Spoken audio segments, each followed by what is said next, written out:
Hello, everyone, and welcome to the KeenGamer podcast. I'm your host, Mark Callahan, and we have a jam-packed show for you guys today. We'll be talking all things Summer Game Fest, including all the panels, except for Capcom. Sorry, we got to leave one out. But with a jam-packed show, we need a jam-packed panel. Let me introduce someone who I feel like old Rose from Titanic, because I feel like it's been 84 years since I seen her. Jessica Orr, how you doing? Well, it's been I don't know. 84 years. It's been 84 years. I threw LeChonk in the water because apparently you weren't talking about LeChonk last week. Yeah. Don't worry, guys. I got this. I'm shouting at them now. I don't want to blame anyone, but I think it's our next panelist's fault. No, Rosenthal. Why'd you forget the chunk? I kind of think I just forgot about it, or I was thinking, what would really make Jess annoyed with us is if we didn't talk about LeChonk. Yeah. That, or we do our own trivia. Yeah. I would not get annoyed at that. And then finally, Daniel Boyd. Daniel, if you can't see it on the, if you're listening to audio, you have a nice Death Stranding shirt. Yeah.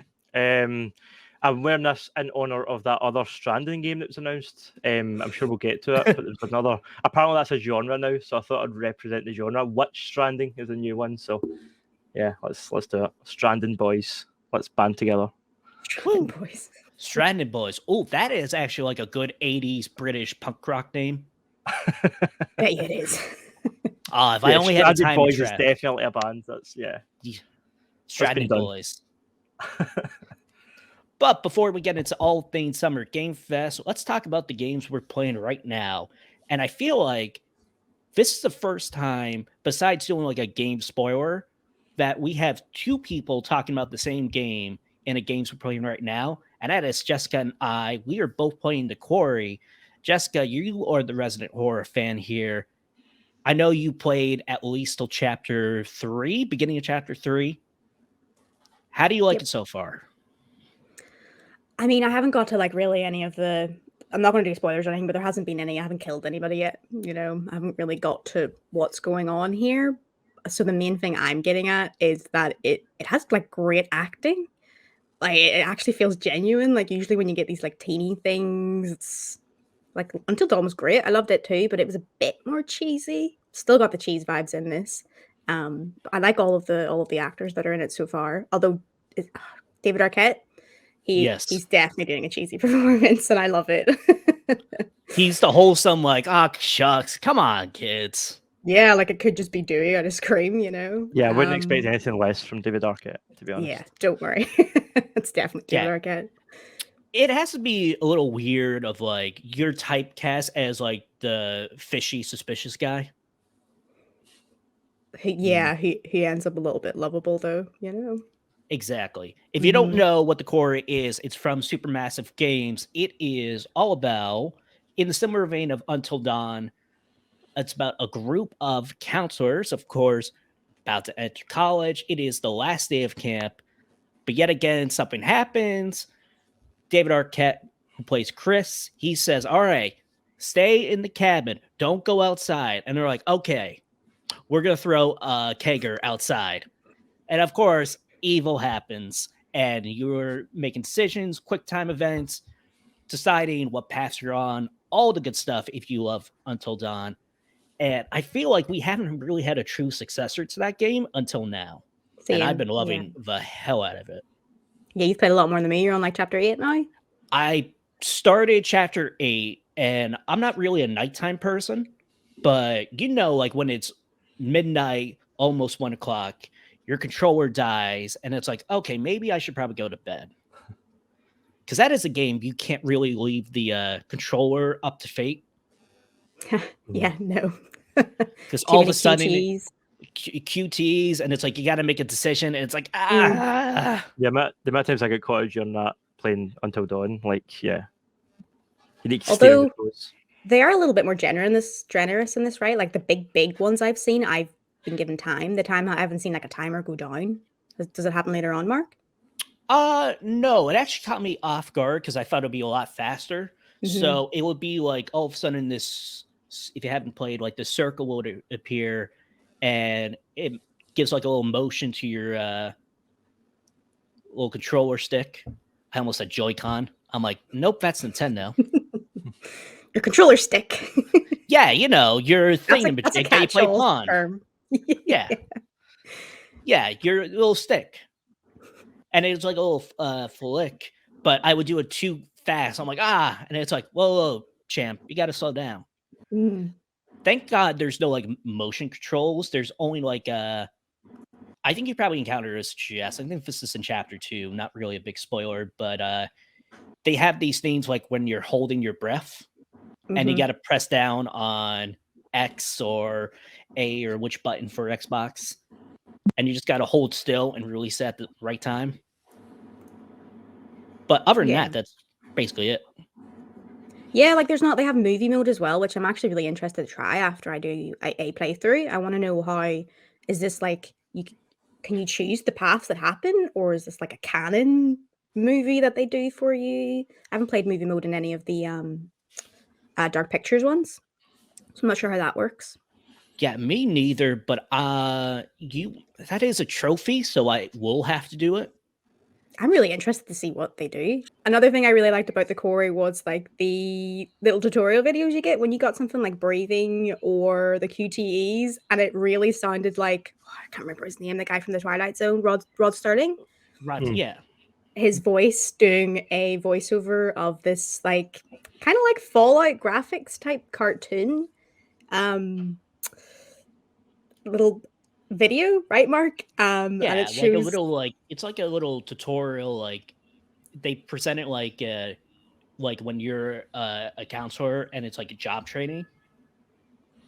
Yeah, like some little fun informational thing like that. And the guy who's doing the impression of the guy from Twilight Zone is incredible. He sounds just like Rod Sterling. I really like that. Like, right comparison on that Fallout comparison. And speaking of Fallout, I didn't want to share my take with you, Jess, because I want to share it live. So there is a character named Ryan, and Noah, you would know him because you're a big Jurassic World fan. He's in the Fallen Kingdom, and I'm pretty sure in the new one, he's Justin Smith. He plays Franklin Webb. Right. Franklin Webb. What describe the role? He's the nerdy scientist. Oh, him. Yeah, I like him. He's like a brooding, like loner. You know, he's like all deep in his thoughts. And I know you haven't played like a lot of the game, Jess, but he sounds like he's doing an impression of Noah. Go back and play it, and he's like, you know, guys, I don't really know what to do right now. And I'm like, did he go into the booth and just like eat some saltines? And he's like, all right, I'm going to try to be like, and I'm like he sounds good, but he doesn't sound like as he normally does. Like if you compare like Jurassic World, like it sounds a lot more natural, but since he's like trying to be like this, you know, brooding loner, you know, he tries to go in a deeper voice and a little bit of a connection. And he tries to sound similar to like Noah, but you know, he's not there yet. Maybe if he has some unsalted saltines. I think Mark should just do impressions of all of us in this episode. This is great. Oh, yeah. Actually, Mark, I do want to Dan. Go. Yes, but I would offend the whole country of Scotland. Yeah. There's not a deep population of deep masculine voices out there. Well, am I going to offend, like, is James Earl Jones going to watch this and it's going to be like, I don't like this? Yeah, definitely. James Earl Jones is going to watch you know. This. Yeah. He's in the thick of it. He watches her whole unedited interruptions on Twitch. Shout out to Big Jim. Yeah. Love your work, man. Friend of the Keep show. doing what you're doing. Yeah. J-E-J. Like James Earl Jones. Yeah, J-E-A. But yeah, Ryan definitely sounds like he's trying to be Noah. And that wasn't my Noah impression. That was my impression of Justin Smith trying to do a Noah impression. It is actually, now that you mention it, Mark, I'm like, yeah, that actually does sound like Noah. When you Does he talk about Bethesda? Not yet. I can't give any spoilers, but yes. He's like, so I was trying to, we're trying to escape from this evil, but I'm only thinking of Ruby at the moment. I'm sorry, Brenda-san, but you're not really my type. Love Noah, but he's the kid from that Pokemon movie, right? The Ryan Reynolds Yes. thing. Yep. yes. Right. Detective Okay. I've got Pikachu. you Yeah. now. Yeah. And then, of course, just like Until Dawn, like the cast is stacked. And Yeah. I don't know if you have any goals while playing it, Jess, but I have one goal and one goal only. Save Brenda San. Famous She's back. actress. Have you guys, Dan, you've heard of Sweet Life of Zack and Cody, right? I've heard of it. Yes, I'm aware of her work. Some of it. That's and all I need. I also heard that does she not start off as somewhat of a, I don't know, damsel in distress and become more badass as the story goes on? Is that correct? She's like No, badass she's- right now. Oh, yeah, okay, cool. even like in the beginning, she's more of like a leader. Right. Like she kind of like takes charge. I don't think there's any like, I feel like maybe you can say like, I wouldn't say damsel in distress, but like Ariel Winter, who plays Abby, the artistic one, you can say like she's in her own head and, more of an introvert. Well, Brenda San's character is more of an extrovert. Not the two are bad by any means, but I wouldn't say damsel in distress, like, because I can't make fun of that trope, because if I'm in the situation, you guys would have to be saving me. No, it's swinging. I can't run. B, I would suck at real-time QuickTime events. Yeah. And C, I would talk Where's the way too thumbstick? much. Yeah. There's the controller stick. Where's the Pong? Where's the Joy-Cons? And they're like, I'm just going to kill it. But One thing I will funny? say about this, Until Dawn, was she called Jessica or was Jessica the nice one in Until Dawn? The one that everyone wanted to see dead anyway. There's nobody like that in the Quarry for me yet. I quite Right. like them all. So it will make it a bit more, oh no, when they die, Even people who are like supposed to be like, I think it's Jacob, he's supposed to be like the masculine, like jock, and sometimes he has these outbursts. Like I still like him. Yeah, he's likable. He's got a charm about him, yeah. That and oh shoot, what was the other thing? I know like 2K is making a big deal about like the music, because there's a lot of like, it's a little strange. Like it takes place like during this time, but it still has like an 80s, 90s feel. Yeah, I got confused at the beginning because I was like, is this 80s? And then Ariana Grande started playing. It's like, oh, Yeah, I was take like, it, it's not. huh? Yeah. I So guess Stranger Things is popular now, right? So jump on that bandwagon, I guess. Yes, do you know what? It really did remind me of Life is Strange. Playing it. I don't know about you, Mark, but whenever a music track dropped, I was like, this feels like I'm playing Life is Strange right now. honestly, like me too, because, and it's not like, oh, like I'll give Stranger Things credit, like of course, like 80s nostalgia, but they do it really well. When they play like a track, it's like, oh, that's. Oh, you're talking about That's Stranger clever. Things? I was talking about Life is Strange. Although both apply. No, but they do Yeah. apply, but I feel like because Dan mentions Stranger Things, and like that, even though they're not trying to go for the 80s nostalgia, they're trying to go for that 80s slasher horror type. You know what I mean? Yeah. Mhm. Yeah. But I feel like when the music pops up here, I'm like, man, you really wasted money on that. Yeah, kind of a little bit. And I'm like curious because they also have streaming mode. If you tag that on, there's no copyright. You'll be hopefully, safe if you stream it. But I feel like it should have no impact. Yeah. One last thing about the Quarry. I've only played 2 chapters so far, so I haven't really got to a lot of the story or anything. So I just really been like the look of it. It looks incredible. Like it genuinely looks like you are playing a movie. The shots that they have are so good. It kind of is a little bit funny whenever they've got these incredible shots. I think you're like walking like a tank sometimes into like a wall. And you can't run, and you're just like, meh, Yeah. like, trying to turn around. It's like a mix always of been- being like really cinematic and really dumb at the same time. It's always And been an issue with fixed camera games. It's the same with Quantic Dream games and Until Dawn, and it goes as far back as Resident Evil. Like it's exactly. And Silent Hill. It's just a product for that. Silent style, Hill, to be that was honest. good though, when I had like the camera's angles like up here, like all the random stuff. But yeah, it's really good. And there's also, I don't know if you thought this, Mark, in the beginning, those two actors, they seemed really uncanny valley to me. I'm like, oh, this is really realistic, but it looks so weird. Later on, I think it gets way better with all the other characters are introduced at the camp. Just those two at the beginning, especially the girl, I can't remember the actress's name, looked really strange to me. Well, life is strange. Nice. Thank you. Ariana Grande. Hey, Yeah. but like, yeah, even though like I'm obsessed with her, well, it's like Brenda Song. Like when she first pops up, Yeah. and it's like, holy, like you're not like an animation. It's like I'm watching a Brenda Song live action movie. Exactly. Like I was more familiar with Ariel Winter, so when I saw her, I was like, "Holy crap, that is her!" The only thing that feels a little bit off to me on those characters is the hair. I don't know if you've noticed it; it has like this weird texture thing going It on with the does. background. Yeah, but Like, that's it's a little Everything weird else with- is incredible. It's a little weird Ariel Winter because it's a different color than like she usually has. Hmm. And one last thing I'll say, like you're totally spot on about like the graphics. Actually, 3 short things. One, a lot of bear talk. If you did a drinking game of how many times bears are mentioned, you're dead. 2, I actually went to a wedding on Friday. So this game is set in upstate New York, which is already a little freaky because I live in upstate New York. I don't live in the mountain part, but I went to the mountain part for the wedding in a place with Lake George. And just like that game, there's no Wi-Fi, there's no cell service.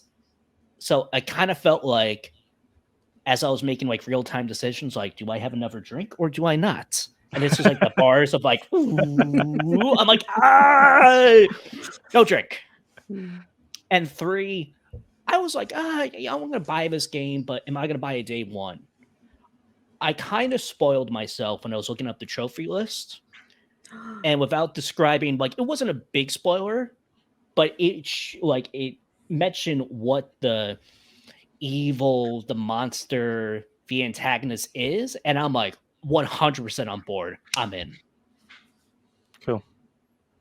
Let's Because just I'm hope only it's getting better than Wendigo. getting hints, so that's encouraging. And we talked about before, Jess and I, of like how we don't like that horror trope of like, let's take like in a zombie movie, they won't call them zombies.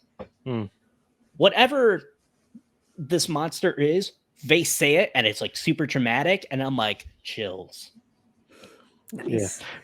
Yeah. We just spoke about that, funnily enough, on the last episode of the Pop Shop podcast, where we were talking about that trope of not naming the monster. And that's why From Dusk Till Dawn is one of my favourite vampire movies, because George Clooney addresses, right, we're fighting vampires, sticks to the heart. We've all seen the films, we know how it works. And it just establishes that these characters aren't dumb and they're not walkers, or they're not, I don't know, some other name, night crawlers or whatever the hell they call them. It's nice just to address it and be like, no, these characters have seen, the classic horror films and they know what they're dealing with. Okay, 2 short things. 1, Salma Hayek, From Dusk Till Dawn, have my heart. And 2, I feel like the only like media that has like The Last of Us, they call it clickers, but surprisingly that actually is better than zombies. Yeah, I'll like give the them fun that kind of pass. props. I'm like, okay, that Yeah. actually is clever. Like, if you call them zombies, I actually do think that's weirder than clickers. Yeah. But all right, but that is all from me about the Quarry. Jess, you want to mention anything else?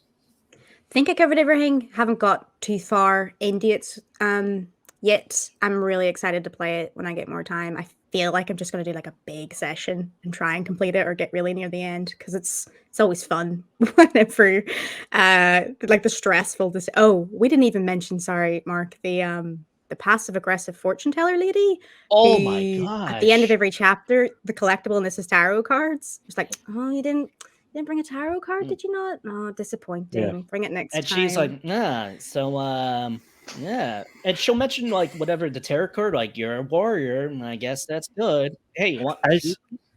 What bothers me in these multiple choice games, is she the type of character that no matter what choice you pick, she's disappointed in you? So if you're a good guy, she's like, oh, you should be more brash and more blah. Or if you're a bad guy, she's like, oh, what's wrong with you? You know, I hate that. It's like, no, pick one or the other. Like, this isn't a fortune teller. This is my Aunt Mary, and I hate every second of it. Like, oh, so you didn't get a tarot card. What are you really doing? All right, bye. That's the exact vibe she gets off. Like, what did you say, Mark? I wanted a creepy fortune teller. Yeah, like I wanted a creepy fortune teller. Like, yeah, like in the other games, you discover like clues, and it was like a fortune teller, like right in the prologue. I'm like, ooh, like what does this have to do? And then the prologue ends, and it's the fortune teller, and she's like, well, you gotta collect these things and vague stuff. Bye. And I'm like, yeah, that's my Aunt Mary. I hate my Aunt Mary. Was Aunt Mary at the wedding that you were at? Because that would be too real. Exactly. Yeah, so I guess you're wasting your time with me. All right, collect those cards. Go on. I like the creepy doctor, therapist, whatever, that guy who was in Prison Break from Until Dawn. Oh, right. Like, I was like, wait, what? But yeah. Yeah. I forgot his role, but I'm like, oh, what is he doing here? But I'm like, fortune tellers. So she doesn't get any better later on. She really is just like that. I mean, so I just finished chapter 7, and I mean, I did let a character die, and she was like, oh, one down. And I'm like, wow, really? Stick it to me, Aunt Mary Gypsy. Yeah, and by the way, I've been like feeling horrible. I let a character die. It's all my fault. As long as it wasn't Brenda Song. Thank God it wasn't. I hate letting characters die too. It's why I always mod all my games. Like I can't stand having anyone die. And the thing is, like, they really stress, like, hey, you chose this. It's your fault. Oh man. But I do like doing the chaotic playthrough afterwards, where you just try and kill everyone as fast as possible. See him down. There's I'm like, yeah, you died. I never liked you. You know. There's a trophy. It's like I think it's Hacker Quarry's massacre, and it's like, okay, your goal to get this trophy is to kill everyone. When I play that in October, sorry, Brenda, I want that platinum. Mark, we should stream that. I'm not even joking. That would be really cool. How quickly can we kill everyone? Yeah, it's a speed run. Like, it's like, all right, get this guy angry, get this guy bitter. You, Ariel Winter, be mad. Boom. Hate each other. Die. Can't wait. And just one last thing, like, I was like, I wish it was like October, September, like during the fall. But I will definitely like the PlayStation Plus, like expansive just announced, so I'm gonna play a lot of new games. But come like October, I'm gonna definitely replay this a lot and see how it's different. But that was a lot about the Quarry, and who knows, we actually might have a spoiler cast in the future. Who knows? As long as the path is chosen. But let's move on. Dan, you've been playing some Mortal Kombat. Do you want to finish him? Yeah, so Mortal Kombat 11, I did something that I've been telling myself I'm going to do for the last 3 Mortal Kombat games. Like, see, when these games came out, I love Mortal Kombat. I've loved since maybe the PS2 days. I've had every game, and this one came out, and so when the reboot happened, I was like, do you know what? I'm not going to get it. I'm going to wait until the ultimate, full edition is released with all the DLC, with every character, because I hate buying the game and then you miss out on, Terminator, RoboCop, whoever they put in, or you need to pay, the premium price to play through them. So I was like, no, they always release a Game of the Year edition, a complete edition. Just wait for it. And then Mortal Kombat X came out, and I was like, I really want Mortal Kombat X, though. So I caved, and I bought that as soon as it came out. And then I borrowed with some of the DLC characters, but I hate how when I go back now and play Mortal Kombat X, it feels patchy, because I've got some of the characters unlocked and some not. And so I was like, no, do you know what? I'm using the excuse of the new generation. I am not playing Mortal Kombat 11 until I've got a PS5, and I'm buying the complete edition. So that's what I So yeah, it's fun. I mean, I love the story in the Mortal Kombat games. I don't know if that's why people play them. Like, I don't play them competitively. I'm really not an online competitive guy, and I know that's probably the majority of Mortal Kombat players.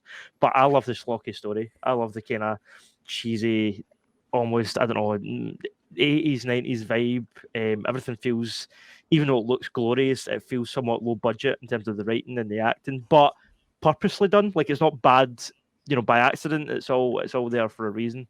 It's super kind of nostalgic, and the blending of the timelines in Mortal Kombat 11 story is really interesting with the two Johnny Cages and all of that. So yeah, it's great, and it's great, as I said, even though I'm a few years late to the party, it's nice to come in and get the full edition, and you get to play as all the bonus characters and stuff. So I'm enjoying it. That is a smart decision with the game of the year, because like it's always tempting, like. And it's not like, oh, they'll like have the battle pass or the season pass for like 75% off. It's like, nah, it's like, you want a deal? It's $30. It's like, it was 40 for it was £40 for Mortal Kombat, and that wasn't even, I think it was 40 and then it was like an extra 15, so it's an extra £55 on top of the base price. And I was like, I'm glad I waited, to be honest, because yeah, I don't know what it's like on Steam, but that's PlayStation prices anyway. That's true. And but yet again, I'm a totally hypocrite, because when Injustice 3 is announced, I'm like, all right, here's my money. Yeah, it's hard not to. Who is your main? Who do you really like to go play as? I've always been a Liu Kang guy. Always. I don't know. I like playing as a few different characters. And even though I feel a bit kind of, I don't know, I feel like I'm cheating a wee bit sometimes on other characters when I play as the Joker in this game, because he is super fun to play, but it's like, well, I could just be playing Injustice. Do you know what I mean? Like, he's a bit more R-rated in this game. Obviously, he's got the fatalities and stuff, and he's a bit more brutal. But yeah, I don't know. It feels weird to be playing Joker in a Mortal Kombat game when you could just play Injustice. But he is really fun to play. Like, out of the bonus DLC characters, I think he's my favorite. Yeah, he are all the bonus DLC ones. I'm curious. So there's Spawn, RoboCop, John Rambo, Terminator, and Joker. I think that's all of them. That's our real masculine energy. Yeah, oh yeah, Terminator, Joker, RoboCop. It's Mortal Kombat, right? That's it's not Meryl Streep from Sophie's Choice. Oh my god, I'd buy that day one DLC piece. Yeah, that would be interesting. They should do that. It's like finish them, and it's like you decide. It's like her kids. Ooh, Kane. Ooh, she went with her. Can we campaign that? It's like everyone's like, oh, what about Batman? And it's like, nah, I want Meryl Streep. So they're doing so many brawlers as well. Like, you could definitely have a Meryl Streep universe. It's just all different types of Meryl Streeps fighting each other. Just Meryl, my main for that would be her character from Devil Wears Prada. Yes, same. Oh, you're not going to Paris. But by the by, hot take, I find Meryl Streep extremely overrated, but I don't know if that's blasphemy on this podcast. I've always thought, what's the big deal? So you're not a fan of Mamma Mia? Sorry, this isn't a hot takes podcast, is it? Yeah. Oh God, you've broken Mark. I know, I've broken Mark. I'm sorry.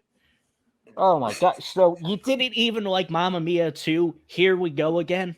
I like the way that's the one you go to, the ultimate Meryl Streep film. If that's a turning point, then I might be watching that tonight, Mark. You might, yeah. I'll give that a go and let you know. They decide to, spoilers, y'all are not going to watch Mamma Mia 2. Let's be honest. I don't have to spoil it. Guess what? Beginning of the movie, she's dead. Guess what? She comes back in, like, dream sickness and flashbacks and all that. Wow, really? Killed her off screen, right? Oh yeah, that takes a lot of guts. It's like, you know what we're gonna do? Kill Meryl Streep off screen. That's a real Drew Barrymore scream moment right there. That's a very Mortal Kombat thing to do. Yeah. Finish Streep.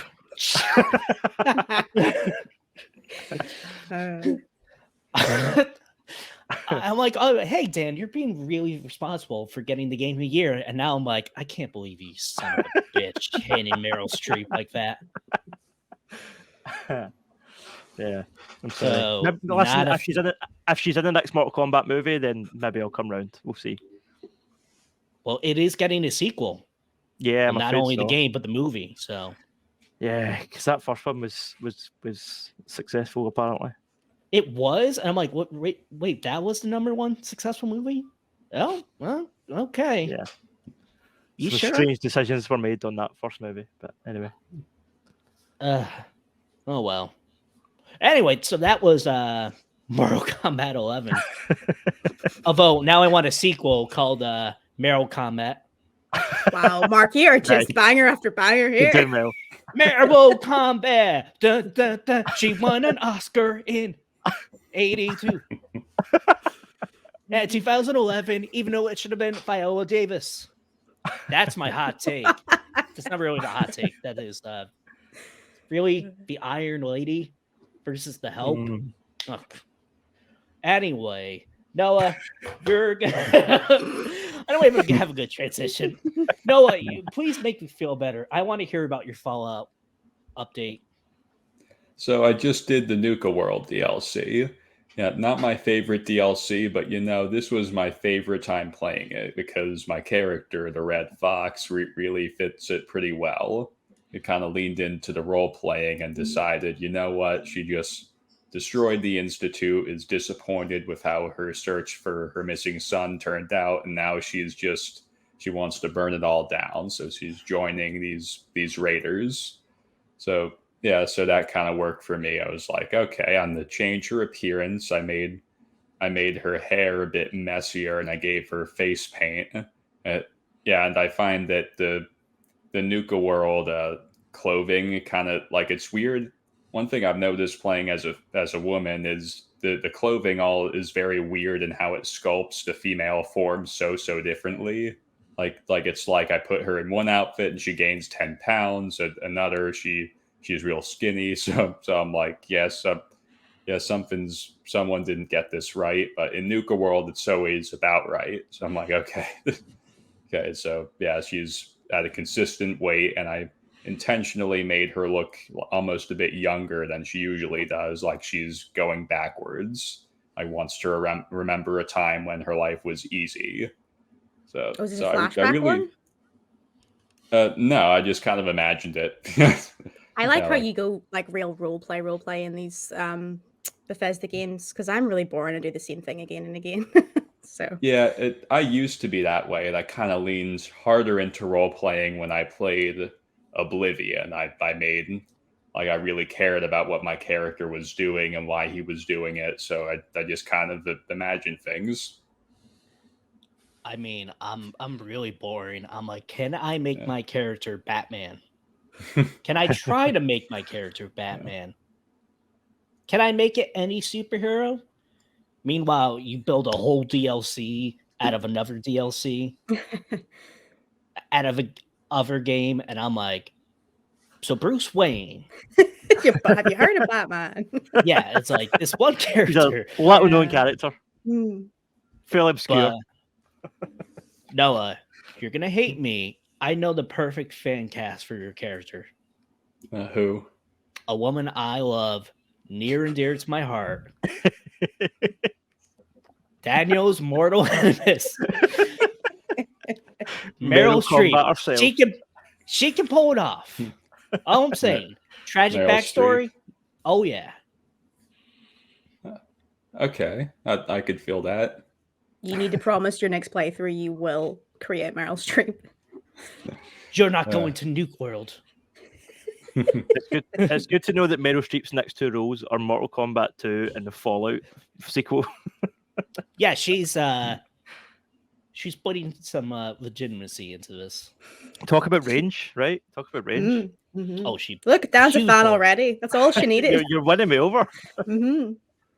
I feel so disappointed for people who are like, I want to hear what they think about Summer Game Fest. And it's like, nah, mofos. We're going to Meryl Streep's filmography. Don't you touch those timestamps. Nah. Gonna miss a whole lot. Anything else, Noah, from Fallout? No, that's really about it. Really enjoying playing as Ruby. She's instantly one of my favorite characters I've ever done.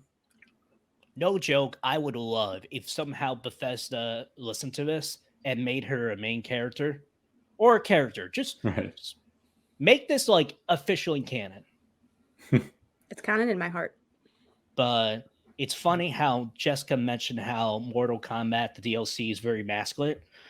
Dad, you've been playing Sniper Ghost Warrior Contracts 2. And that Is is that not not the the- most hyper masculine thing I ever Yeah. heard. I that can't the help it. He's best- just such a man. Is that not the Two. best worst title you've ever heard? Like the full title, it's Sniper: Ghost Warrior: Contracts 2. It's like, what is that title? It's insane. Yeah, so I've been aware of that franchise for a long time, the Ghost Warrior franchise. I've never dipped my toe in because I've always been a Sniper Elite guy. But after recently playing Sniper Elite 5 and reviewing it, review on KeenGamer, if you want to check it out. And I thought, do you know what? Let's give it a go. Let's compare it, see what it's like. It's not good. It's not a good game. I am actually planning on doing a review comparing the two franchises and discussing why Sniper Elite's gameplay systems and aesthetics work better than the Sniper Ghost Warrior series. So if you're a Sniper fan, look out for that. I can't wait for that. And by the way, the 2 colons kind of gave it away on this game is probably not good.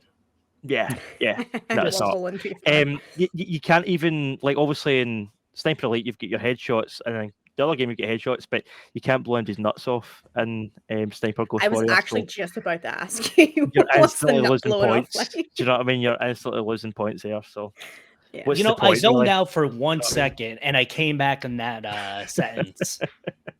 And that is such a bad time to come back on that. Well, be sure to check out that article in the future on KeenGamer.com. Now, usually this is the part where we have news, but guess what? Our main topic is all sorts of news because the whole Summer Game Fest weekend happened. And it was, I don't know. So that's why we're going to talk about it. Because it is, I feel like the internet reaction is very mixed. Mm. And I think it's always a fool's errand to please the internet because you'll never Mm. please everyone. So let's start out with, it's a little confusing. It's the Summer Game Fest presentation, but we've been calling it in the group chat Jeff 3. Because it is Jeff Keighley trying to be his own E3. Jeff Keighley. There's something there. I can't get it. Check out the timestamp when we finally get the nickname right. So I want to start with you, Dan. Overall thoughts on Jeff 3? So before it happened, I mean, I don't blame the organisers and Jeff Keighley himself for jumping on the hype that was there because E3 had been cancelled. I would have done the same thing. But I think it was a mistake to do that because although this was a fairly entertaining stream, I mean, the reveals, there was nothing huge, that really came and was like, this is something to watch, this is something to see. The biggest reveals were, a remake of a game that's only 10 years old, and Spider-Man's 3 hours beforehand. a lame version of Spider-Man is coming to Xbox. Okay, cool. We've got Spider-Man PS4 already. I'm way more excited for Insomniac sequel than I am for Midnight Suns, but sure. I don't know. I just overall didn't have that big game. If they were able to get a big reveal of a new IP from a proper solid AAA developer, then I think it would have really justified that hype. For me, it didn't quite live up to it, but that doesn't mean I didn't enjoy it. I would say for most of these streams we're going to talk about today, there was no extreme peaks. It was all just kind of, mid troughs. Like the whole thing just kind of went like that. If it was a wavelength, there was no extreme highs, there was no extreme lows. It was just, that's interesting. That's not. That's not. That was very much my take on watching most of these streams. And yeah, this was kind of the setup for that, the catalyst, the first one that I felt that with. Exactly. We'll definitely talk about the whole Last of Us remake. But Noah, what's your take? So I really liked the Modern Warfare 2 stuff. As I talked to you last time about that, saw a good amount of gameplay with that. So I'm excited for that. I liked the One Piece game, which we talked about before, that I almost predicted. It's not exactly the One Piece game I predicted, but or wished for, whatever we called it. But it, I could go for it. So long as I'd like to play that on the Switch. I feel like that, to me, that's the kind of thing you'd want to play on the Switch. That if it's on Game Pass, I guess I'd swing that way, just so I don't have to pay extra for it. And believe it or not, another thing that caught my eye was the Street Fighter. I was never a big fan of that, but people played that like when I was in college. That was something that'd get turned on if we were all hanging out. So it was cool to see that again, and it looks really good. I was really impressed with the fighting animations. How in this one it really, really did look like, well, not realistic, but like for what it is, realistic. Like that really was a block, and it looks like a block of the punch. It was like, man, this has really evolved since the 80s. Yeah, like that was the first thing that came out of that, and I'm like, oh, I'm not a Street Fighter guy, but hey, I hope fans, you're happy. And then I went on the internet, and that was a big mistake. They're like, we already knew this. I'm like, oh, my bad. Now, Jess, I actually thought of you during the Game Fest. So I was at work, so I couldn't really watch it live. So I'm watching updates on my phone, and everyone was talking about space horror. And I'm like, you know who loves horror? Jess. Did you mind all the space horror, or were you like, all right, this is getting a little repetitive? I agree with both. It was repetitive. It was a lot of space horror, but you don't actually get a lot of space horror games that aren't indie. So I was like, cool. Like everyone complains about having too many shitters, like, like kind of Call of Duty clones that used to be out there. So I was like, cool, yeah, like I'm definitely playing Callisto Protocol. Well, there was Routine. No, that wasn't in this one, was it? It was, yeah, Routine. Back after 10 years, it was announced. Yeah, a lot of things that look space horror. I was totally fine with it. Yeah, it was a lot. Probably didn't need to all be there in that stream, but the fact that we are getting that many games, I'm definitely up for that. As for like general impressions of the whole stream, it kind of, the best comparison I can think of is, do you remember when Bethesda used to do their E3 conferences, but they didn't really have a lot, and it kind of felt a bit padded out? That's what Summer Game Fest conference felt like to me. Like, yes, it was cool games, but nothing, like you said, Dan, like, oh yeah, this is like an E3 moment. And yeah, that Last of Us thing leaked 3 hours beforehand. We already knew about it because it had leaked before that as well. Didn't Sony leak it? They put up a trailer. They put it on PS on a blog. I say leak. Yeah. Sorry, they put it on a blog. Yeah. So it was probably the low light for me of the whole thing. Summer Game Fest was the low light of Summer Game Fest, but exactly. Yeah, still some promising things. It was cool that they did have indie titles in there as well as AA, verging on AAA stuff. And I agree with Noah. I haven't been a Call of Duty fan in quite a while, but it looked beautiful as well. And it was like an updated version of that mission from Modern Warfare 2. So I'm actually pretty excited for it. I was like, it looks gorgeous. The shooting looks really cool. I can just imagine myself playing multiplayer on that. So excited to see gameplay for it. What about you, Mark? And like, not to jump ahead to like Microsoft, but I feel like Sony and Microsoft really do like a good job of like, hey, this is the expectations. Don't go crazy. Like Sony was like, hey, third-party stuff, PlayStation VR. You're not getting God of War, basically what they're saying.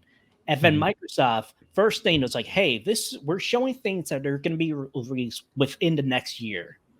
So, and it's like, okay, that was the expectations. And I feel like it's such a hard task, so I can't really blame Jeff Keighley. He tried like, hey, like, don't go crazy. But it's like, you really can't be like, hey, like, you're not getting this and this and this, because people be like, well, what's the point?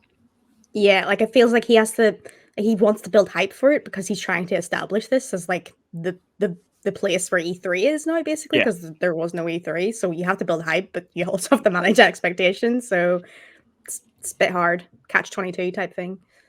And I feel like, I don't know Jeff Keighley that well. We're not really friends. We're just acquaintances in this world. But I feel like, who wouldn't want to like be the next E3? Yeah. And I feel like this was his big opportunity to achieve that.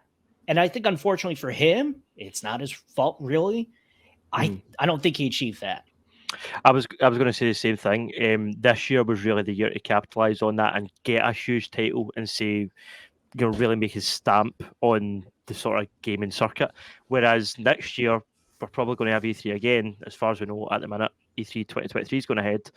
What is Summer Games Fest going to look like then? I feel like it's a bit of a wasted opportunity to some extent. Next year it just goes back to being second fiddle at E3. It's like, okay, this you had your chance and you missed it. Do you know what I mean? It was like an open goal and you didn't finish. I don't know. Exactly. And I feel like if Sony didn't have that short state of play, so let's just take Resident Evil 4 remake, and they had that in the show, I feel like he needed a little more of hey, here it is. Because last year, he ended with Elden Ring. Yeah. And that's that really is the key thing. Like, yes, the whole show is important, but you got to make sure that one last thing, Nintendo masters of it. One last thing. And they'll just show you something that you've been anticipating or will just blow your mind. And this one, it's like The Last of Us remake. And it's several things. One, I feel like this has been the most unofficial official game. Yeah. Because I feel like we've been talking about it for the last year. Or anyone who's been following gaming news, oh yeah, Naughty Dog is making this. And then there's been leaks. Hell, in our Slack group, Dan, you shared something. Oh yeah, it's going to be September 2nd, I think is the release date. Yep. So something like that. And then it's of course, this is the show. PlayStation accidentally leaked it themselves. And it's that's the last thing. And I'm all right, I know this is a remake, but let's show why did you remake this? Yeah. Are you going to use the DualSense capabilities? Are you going to use some audio? Are you going to show that much of the comparisons? And they're a little bit of a comparisons, $70. And it's what? It's tough because the selling point for me isn't the graphics, although I do think it looks better, way better. It's tough to show on a stream, but the clickers in particular look really good. But the selling point for me is that they're putting the mechanics that they've learned from, they said, Last of Us Part 2 and from working on Uncharted 4 and going back and reworking how the game plays in this and how you explore and everything. That's selling it to me. I'm I dropped a full price amount of money for that. That's really cool. Because before I was I'm not it holds up. I played it recently before Part 2, a lot of people did. It's still an incredible game. Plays really, really well. So the fact that could be made even better with using the stuff that they've learned over the years, but they didn't show that. They showed graphic comparisons, which people have been trying to pick apart. So it kind of made it a little bit of a downer for me in that way. I don't think it was.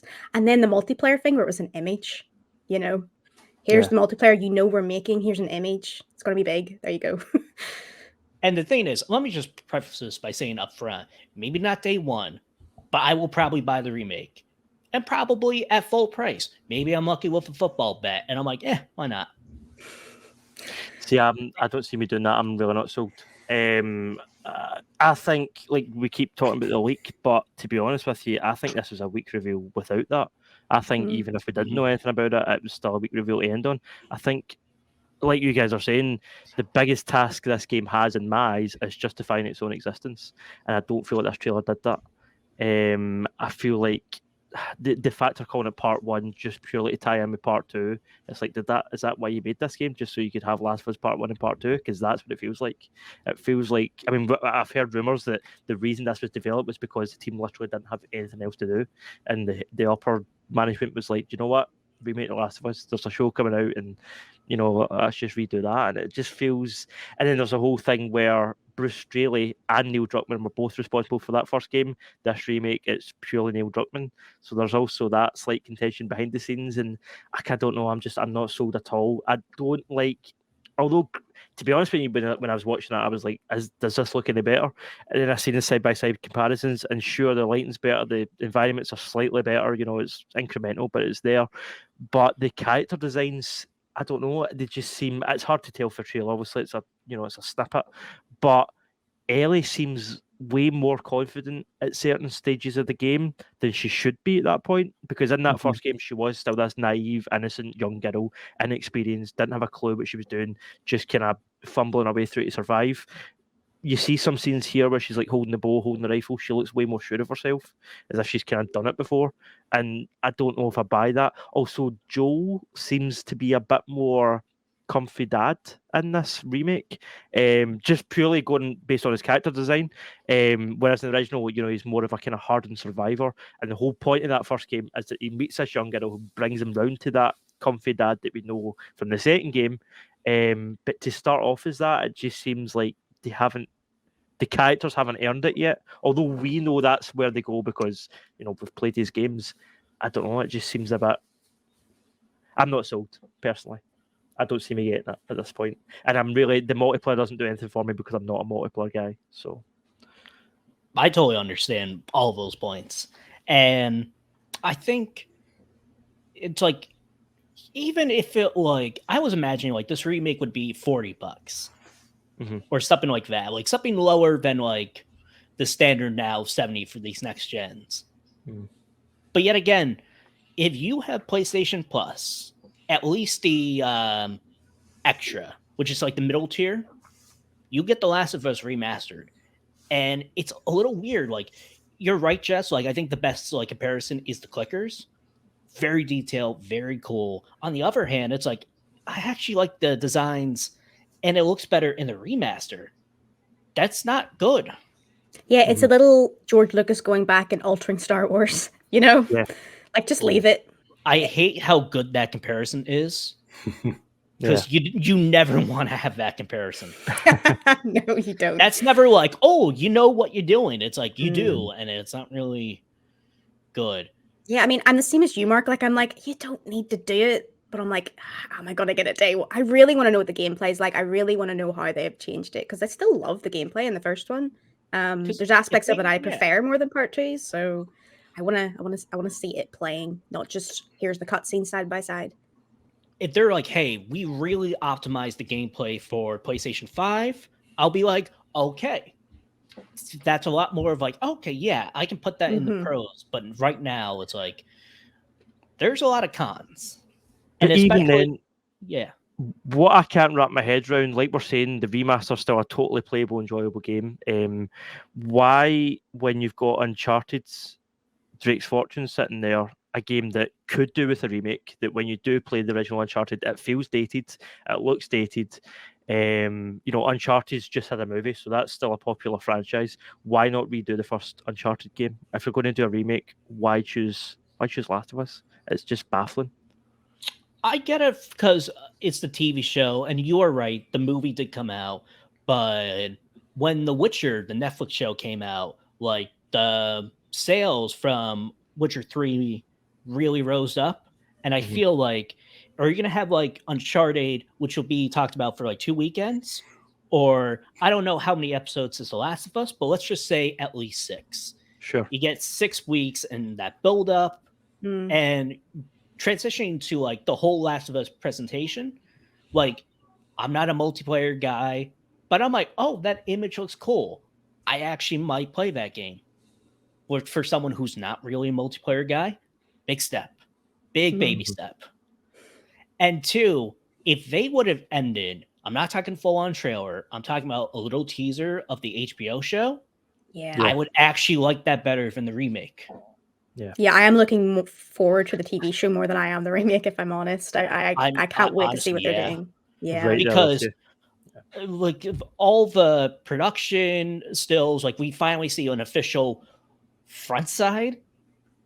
We only saw their back, and I remember seeing that image, it was the Last of Us Day. And I'm why are they showing an image from the game? I was oh, that's from the show. Yeah, and just seeing Pedro Pascal, and I'm blanking on the actress who plays Ellie. Bella Ramsey. Bella Ramsey, fantastic on Game of Thrones. I'm so excited. I love Troy Baker. And, oh my god, I'm just blanking on names today. Ashley Johnson. Yeah, Johnson. They are both confirmed. It's different. They're both confirmed to be in the show. They're not obviously playing the cool. characters, but they're going to be in it. Yeah, which cool. great actors. So anytime great actors are involved in projects, that's always good. And B, more recognition for video game actors in particular. Yeah. All cool.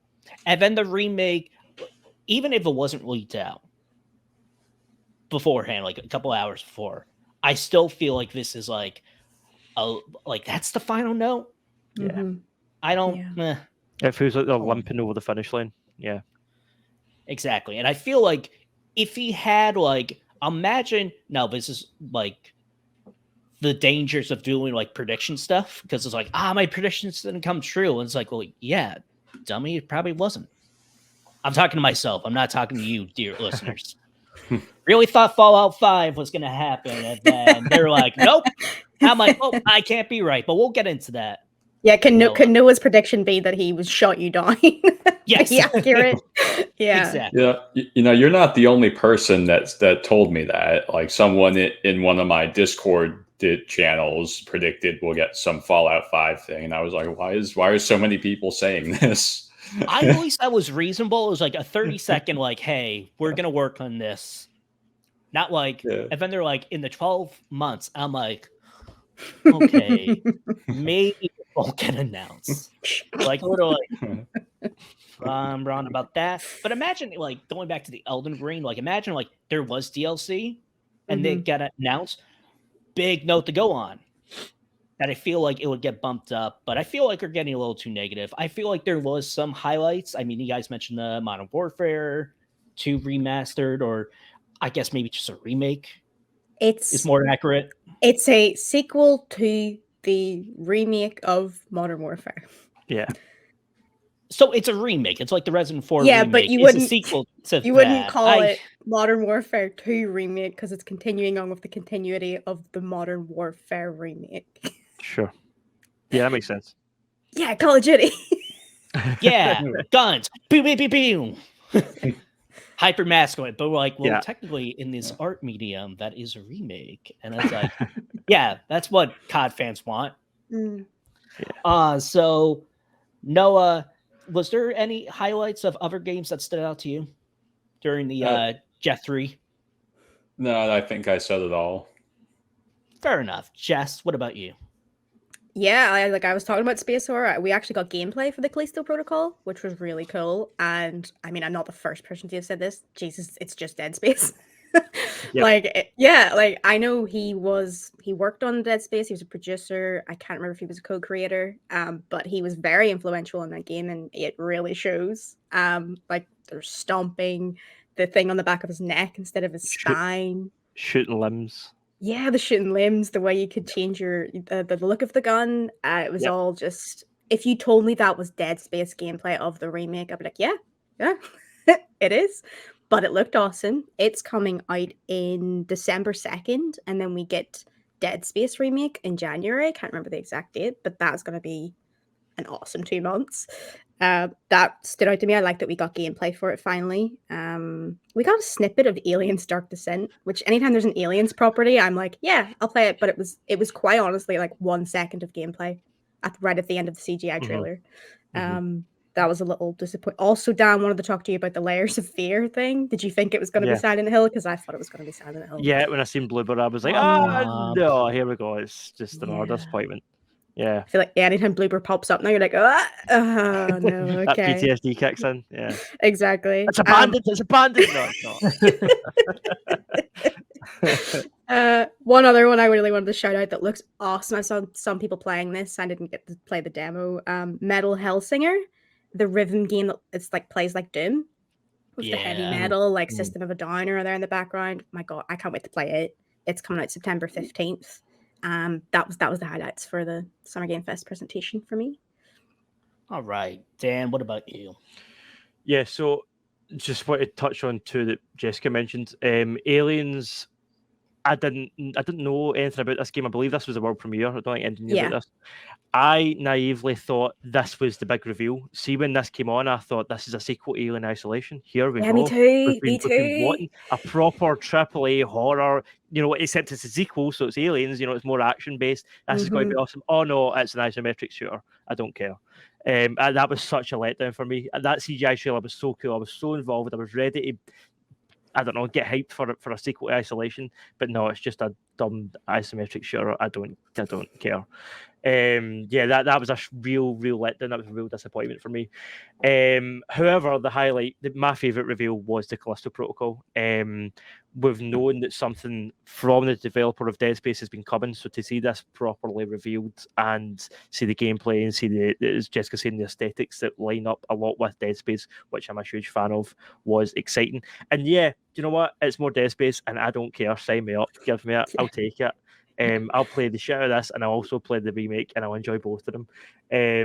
Yeah, it looks great. The graphics look great. The tone looks horrifying, just like Dead Space. And yeah, I'm 100% up for that. So it was nice to see more of that. However, I think that also sums up this stream. For me, the Callisto Protocol was the best reveal, and yet in an E3 stream, a traditional E3 stream, that would probably be pretty mid-tier in terms of big reveals. So the fact that was kind of my favorite kind of says everything about this show, in my opinion. But yeah, awesome. I always love seeing the Cuphead DLC because I'm like, you're actually real. You're happening pretty soon. I can't wait for that. I love the Shredder's Revenge. That looked awesome, especially like 6-player co-op. I'm like, what? That'll be the first Ninja Turtle game I'll ever play because it's going on Game Pass. I'm gonna give it a go. Exactly. It's like, another one for Game Pass, but we'll talk about that. And not really a highlight, but it's never a low light. And it's like, WB Montreal, what are you doing with Gotham Knights? I will buy this day one. I will buy it, but it's like, there's two paths this game can go on. Are you going to be Marvel's Avengers, or are you going to be Guardians of the Galaxy? Are you going to be a disappointment to fans, or are you going to be like a very big surprise?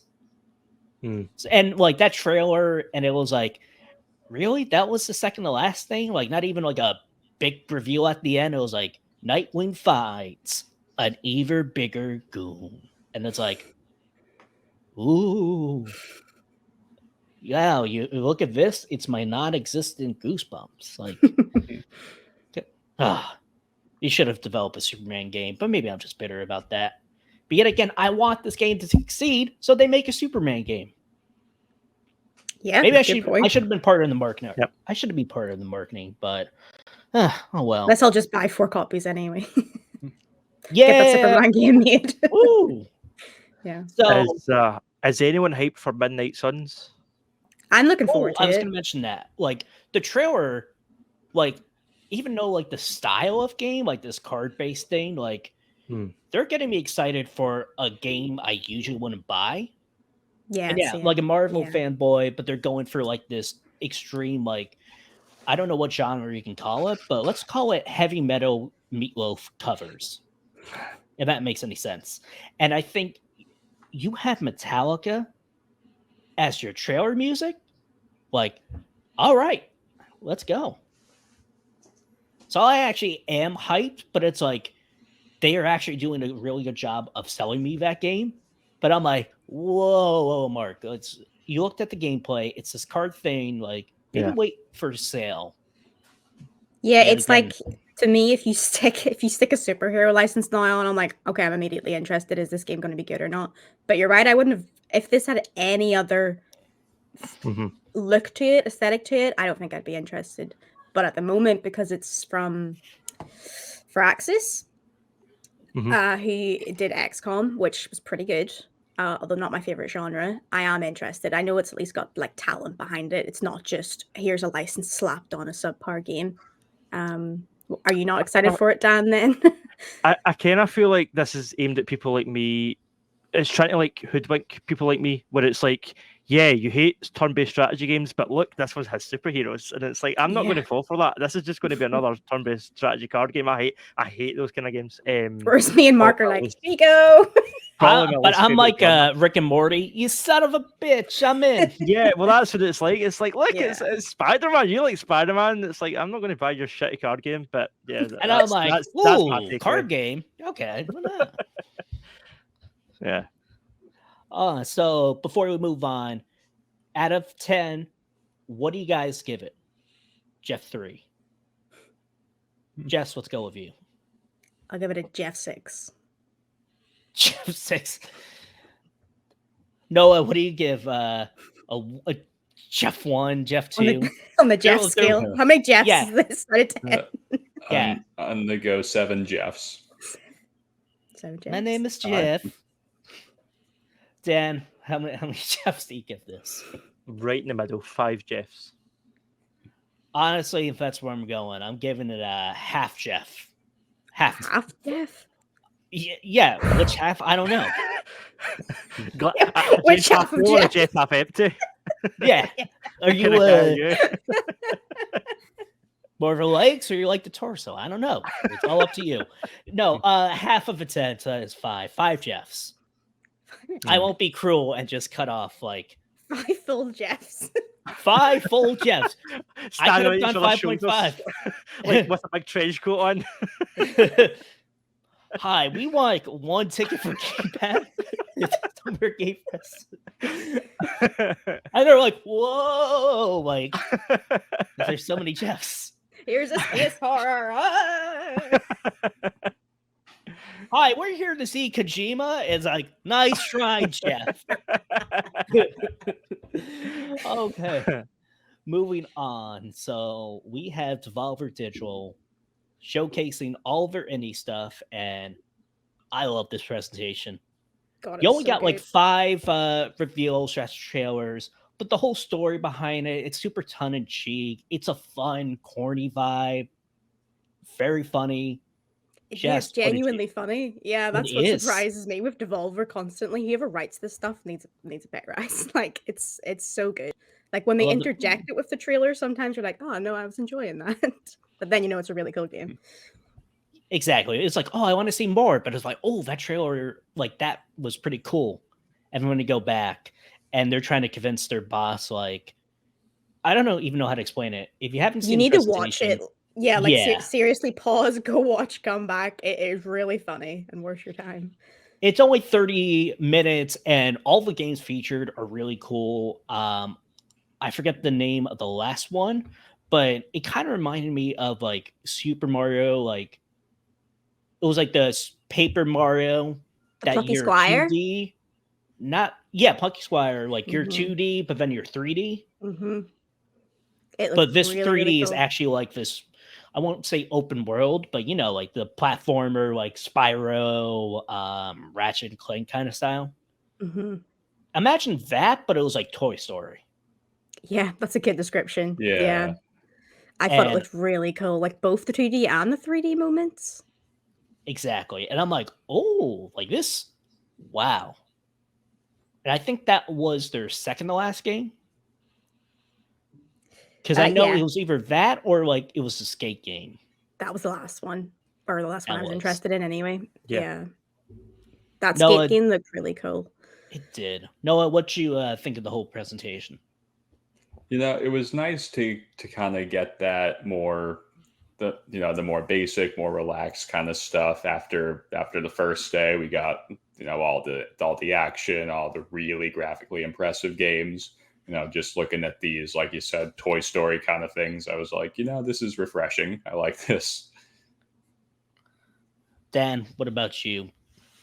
For me, there was only really one game that stood out was Skate Story. I found everything else a bit cutesy, just not up my street at all. But Skate Story is something that I've seen. I think that's been seen before, but it wasn't Devolver. Like it was I don't know if it was independent or what it was before, but Devolver obviously scooped it up and they're publishing it. But yeah, that looks really cool. I like the design.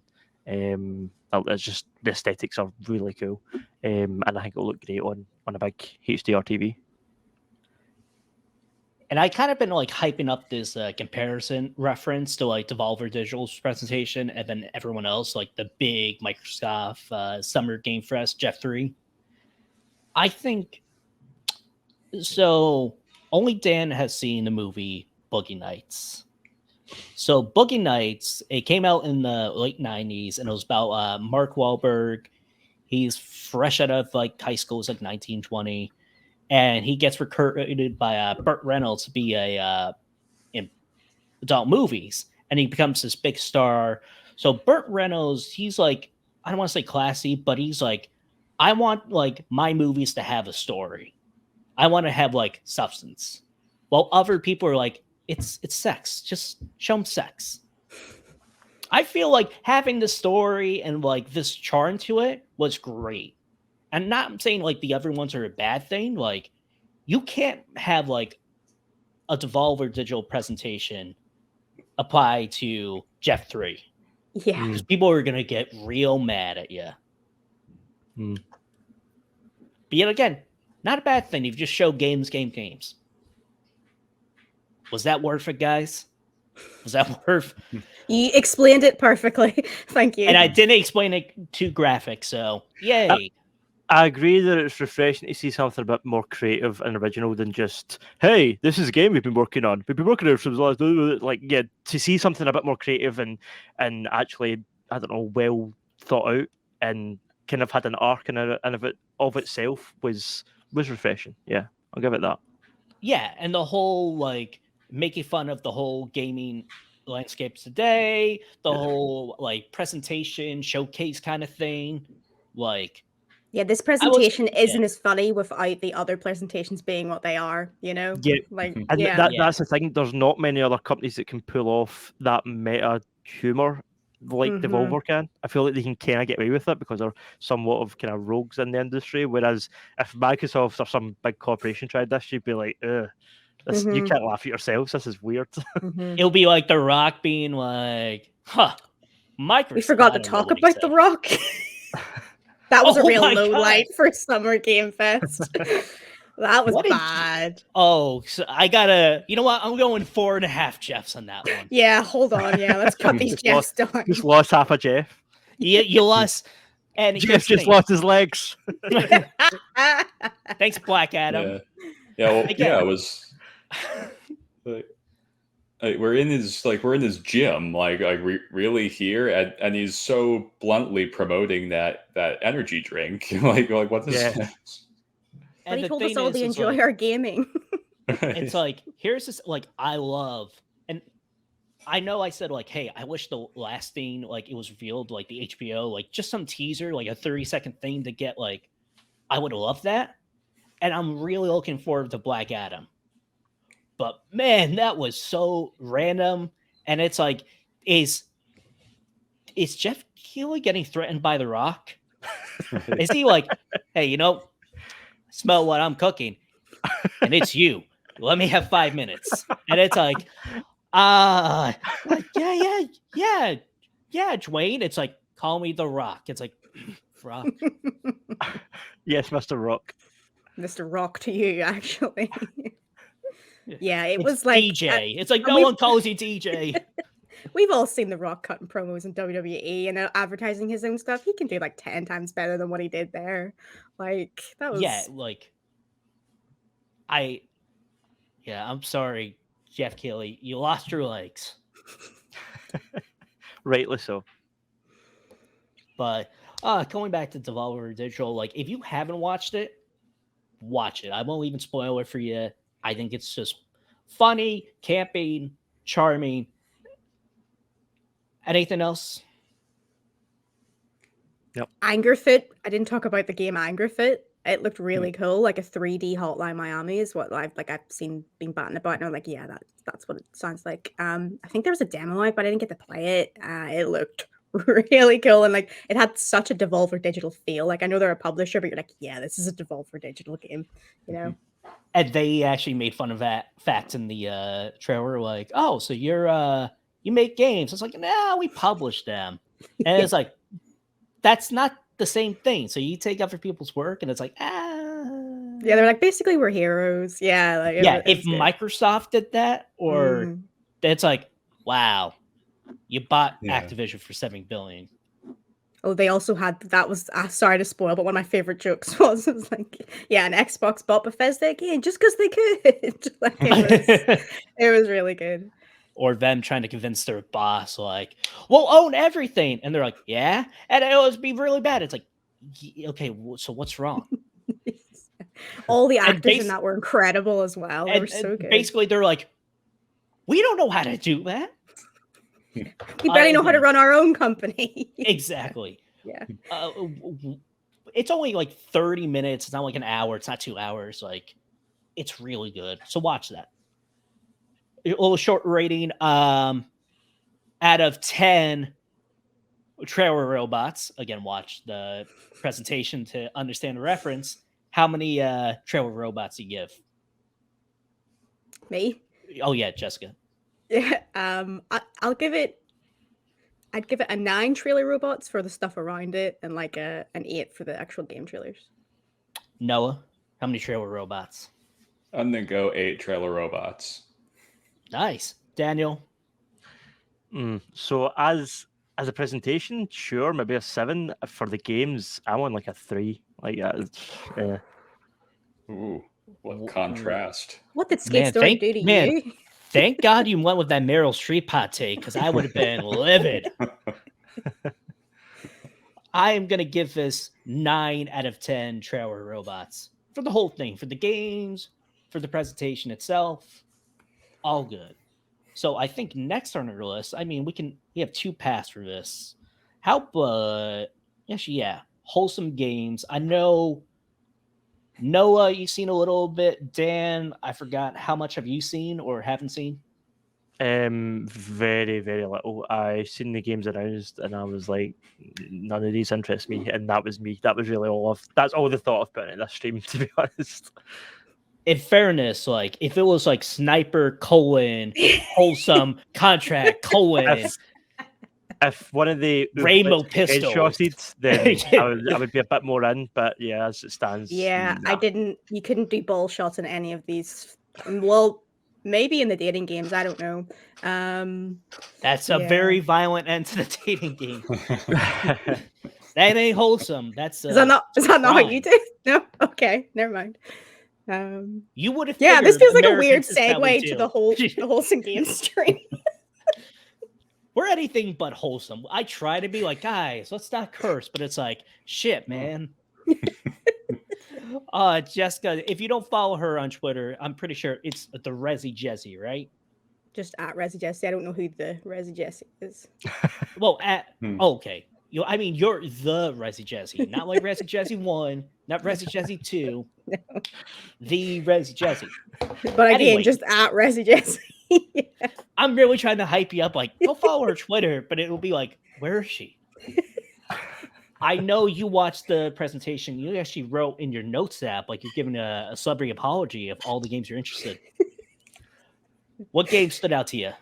A lot. Like, just for context, I think there was over 100 games shown. Like, a lot of them were just in like a little clip towards the end. They're all wholesome. So not a lot of guns. And when you do, it's probably a frog. There was a frog gun. There was a frog like grappling hook. Yeah, like it looked like an N64 type game where your frog is your grappling hook. I'm just gonna say the names out here to give it just real quickly. It was great, by the way. I love the Wholesome Games Direct. They're basically the only way I understand ASMR. I'm like, I get it now. This is so nice. I love it.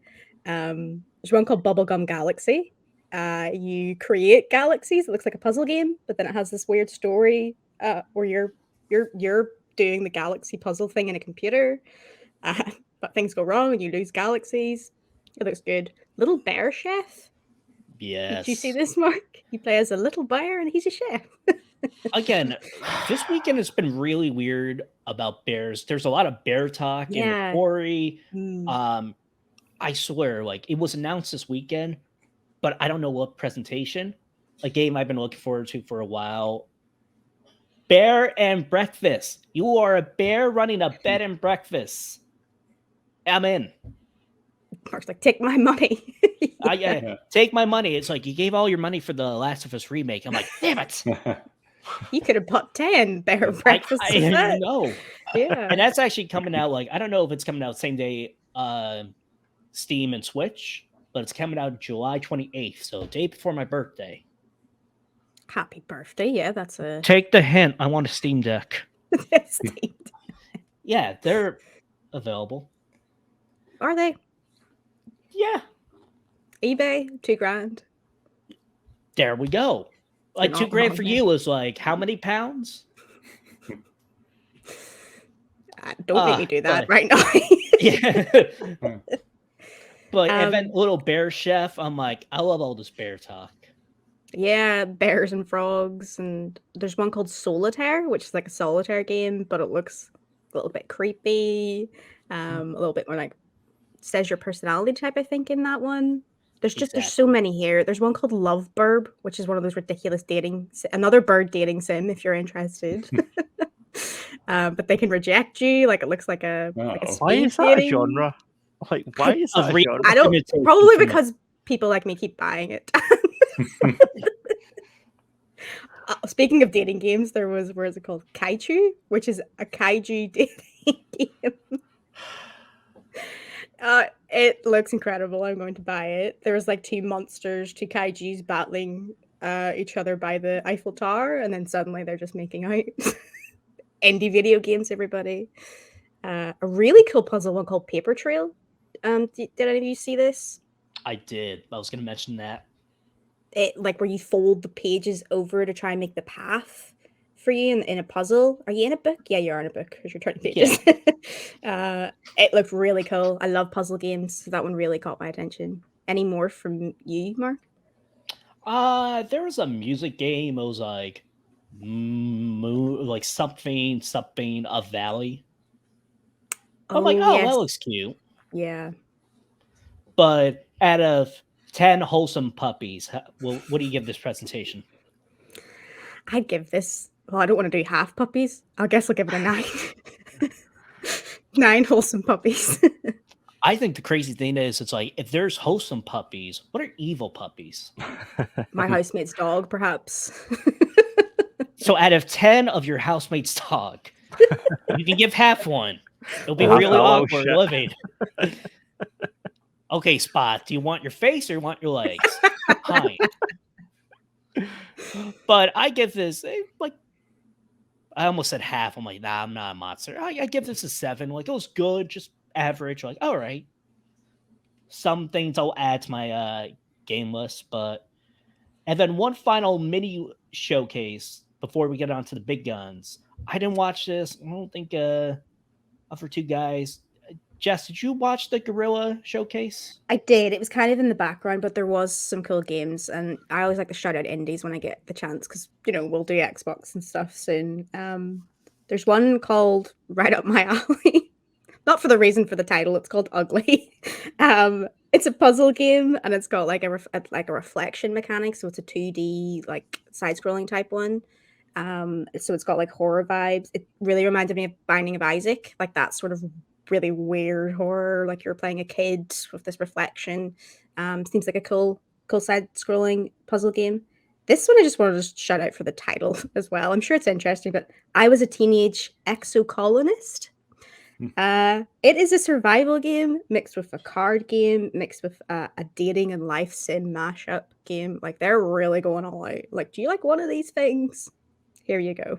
Looks like a visual novel aspects within like a survival game type thing with cards. Meanwhile, Dan is like, nah. Yeah. Absolutely not. Nope.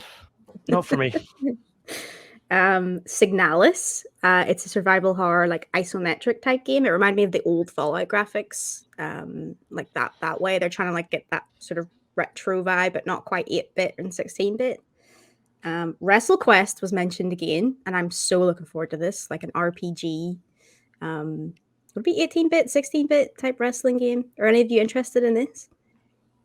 Will this mean The Rock doing his own promotion? Because I'm not interested in that. I did not see The Rock. I saw Ultimate Warrior is in it, and what are they called? The Road Warriors? The ones with the red and the paint on them. Sure. The animals. Oh, one of them's called Animal. Jesus. Yeah, so none of you's interested in WrestleQuest? Yeah. I mean, I'm interested. No, not really. Yeah, I'm kidding. I'm not. I don't care. You're kidding? Dan's like, I just can't see. No. It looks really cool. If you're a wrestling fan, RPG fan, it's a wrestling RPG game with like some of the old wrestlers, like Ultimate Warrior and forgotten them again. The Road Warriors, Madison. It's supposed to have been coming out for ages. It got delayed slightly. I think this is another PT inspired type one. So it's a psychological horror. You're taking pictures and there's puzzle solving. It's coming out really soon, July 8th. I was excited for it. And the last one I'll shout out is Daymare. I talked about it on the podcast before. It's like a Resident Evil inspired. I did the preview for this one. It's a prequel. They have the worst names ever. Daymare 1994 Sandcastle. Yeah, I know. Like, please stop. I remember. Now I know about that game because of the memes from It's Always Sunday. Really? Dayman. Ah. Right. But Okay. I I get what you mean. Okay. They showed off more gameplay of it. A little disappointed that it's a bit more actiony than the first one, but I think they're really trying to do the Resident Evil thing. Where, like, we've got you with the survival horror. Now here's the action game that will be mass marketed. I really want a release date sold for it because they've just said 2020-23 for ages. So I want to know when it comes out. And that was it for it. Everything else just kind of was like a bit or not that great for me from the Guerrilla Games one. Out of 10 Gorillas. I was about to say silverbacks, but you'd be like, what are you talking about? I'm like, gorillas, animals jokes. Yeah. Well, out of 10 gorillas, what do you give this presentation? 6 and the top half of a gorilla. All right. Does that include that includes the arms, so it can still hold itself upright. Yeah. It's like out of Toy Story, that little toy crawling forward. That's what it is. Exactly. So on to the big stuff. We have the Xbox and Bethesda showcase. And even though he was like, you know what? Are you guys cool if I tap out? And I'm like, hell no. You're coming on this. I watched it for you and you alone. Noah, what is your thoughts? If you could so kindly provide them. Well, I was very pleased for the most part. There's a game called Starfield, which I imagine is the reason you wanted me to come on. It's Fallout 76. I want to hear about that quest one. I've been very excited to see it for a long time. I was pleased with what I saw. It began perfectly with Todd Howard rocking that brown leather jacket he likes, along with some matching shoes. He was swagging around the stage a little bit. I was like, yeah, here we go. Yeah, then the gameplay started, and we see this early mission, or like, I guess, something you do before you join Constellation, where you get to this moon, Crete, and you encounter the Crimson Fleet. And it kind of shows you, okay, here's how you start. Here's kind of how you're introduced to everything.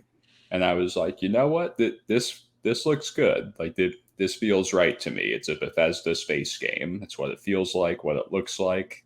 Can't wait to try it. I really liked the weapon designs. I love how those like type-faced things are just printed on objects. That's a really cool design feature to me.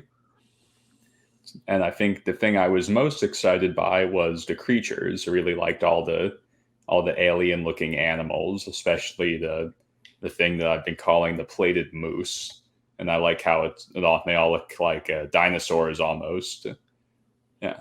And I haven't done a video for this yet, but there were some things that were a little disappointing or a bit concerning off the top of my head. Some of the visuals looked just a little bit less than what I was expecting. Like, there were times things got blurry, frame rate dropped.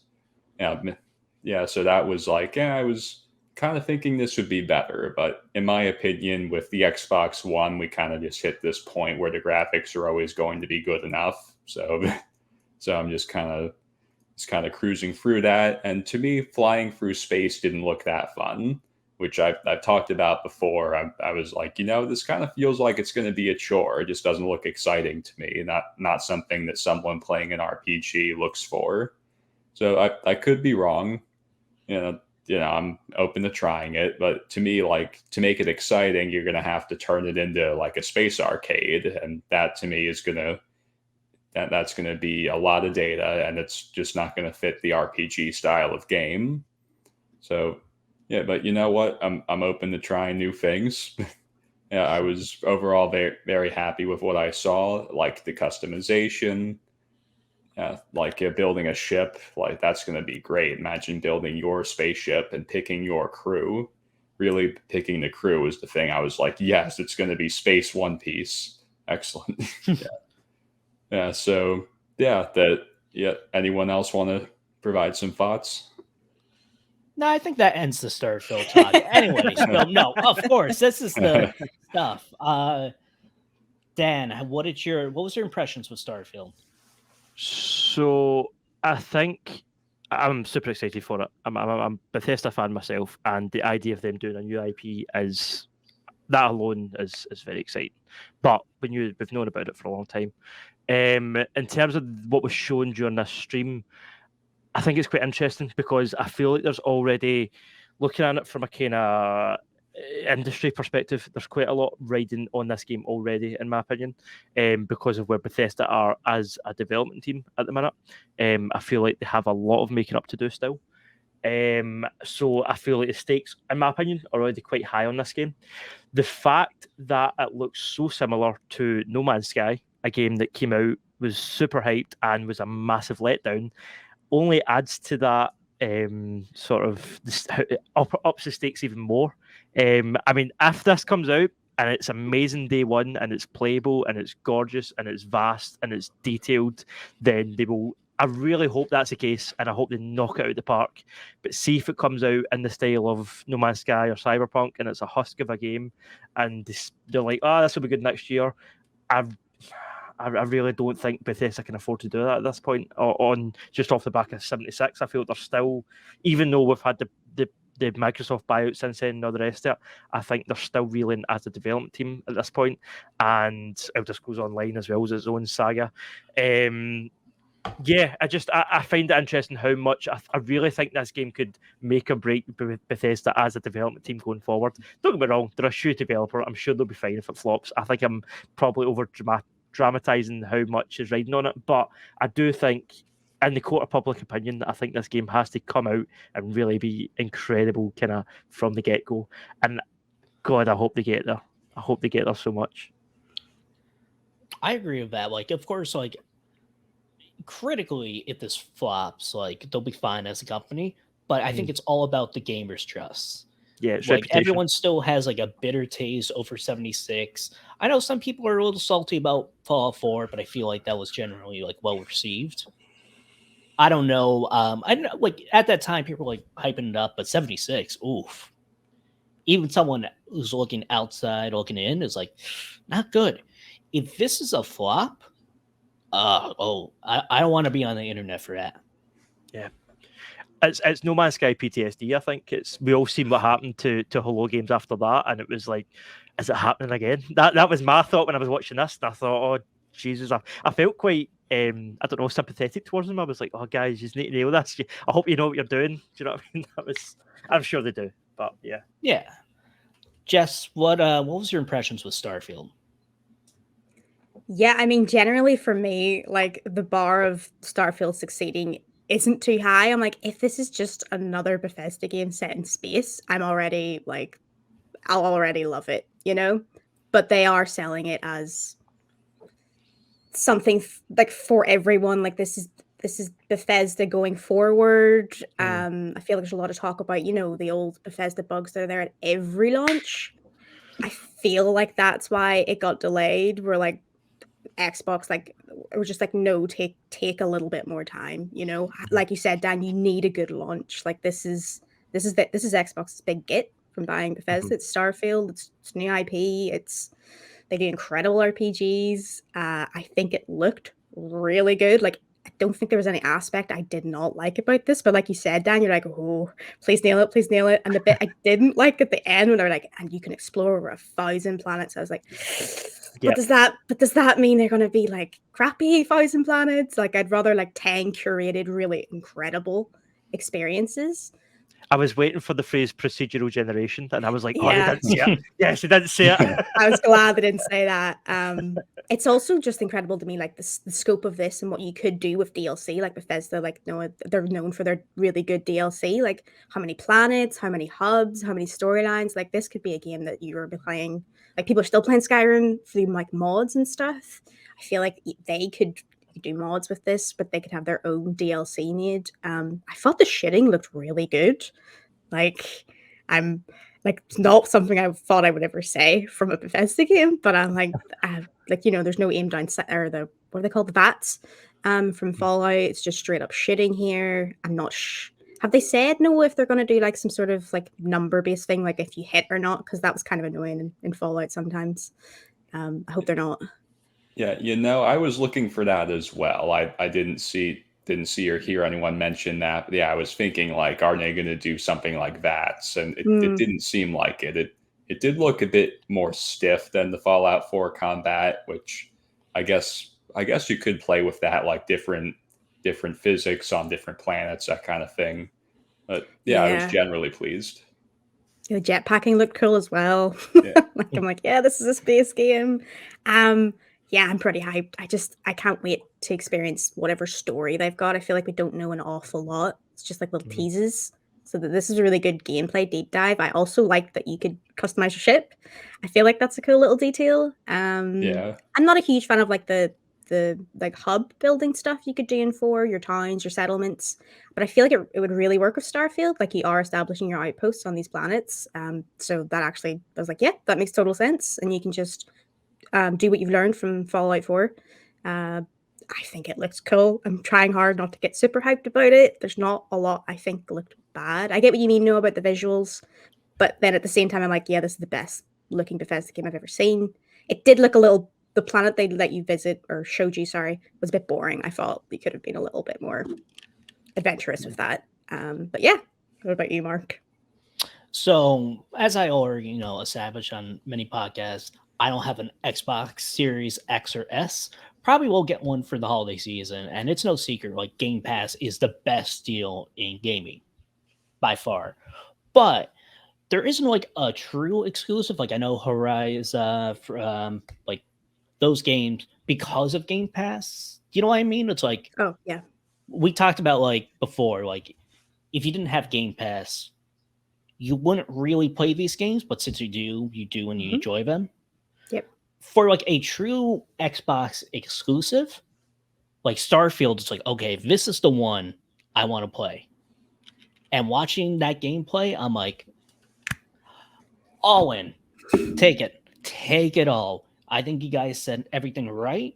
I was a little worried at first, like the first like footage, like that planet, it's all gray, not a lot of color. And I'm like, oh, really? But then they showed like the like different stuff. I'm like, oh, okay, a little color to that. Like, you know what's weird? Like, it really sold me was the RPG elements, which isn't really of a shock, but it's like the traits and the background you can have. Like, I love the one. It's like, yeah, your parents are alive, but you have to give like 10% of your earnings to them.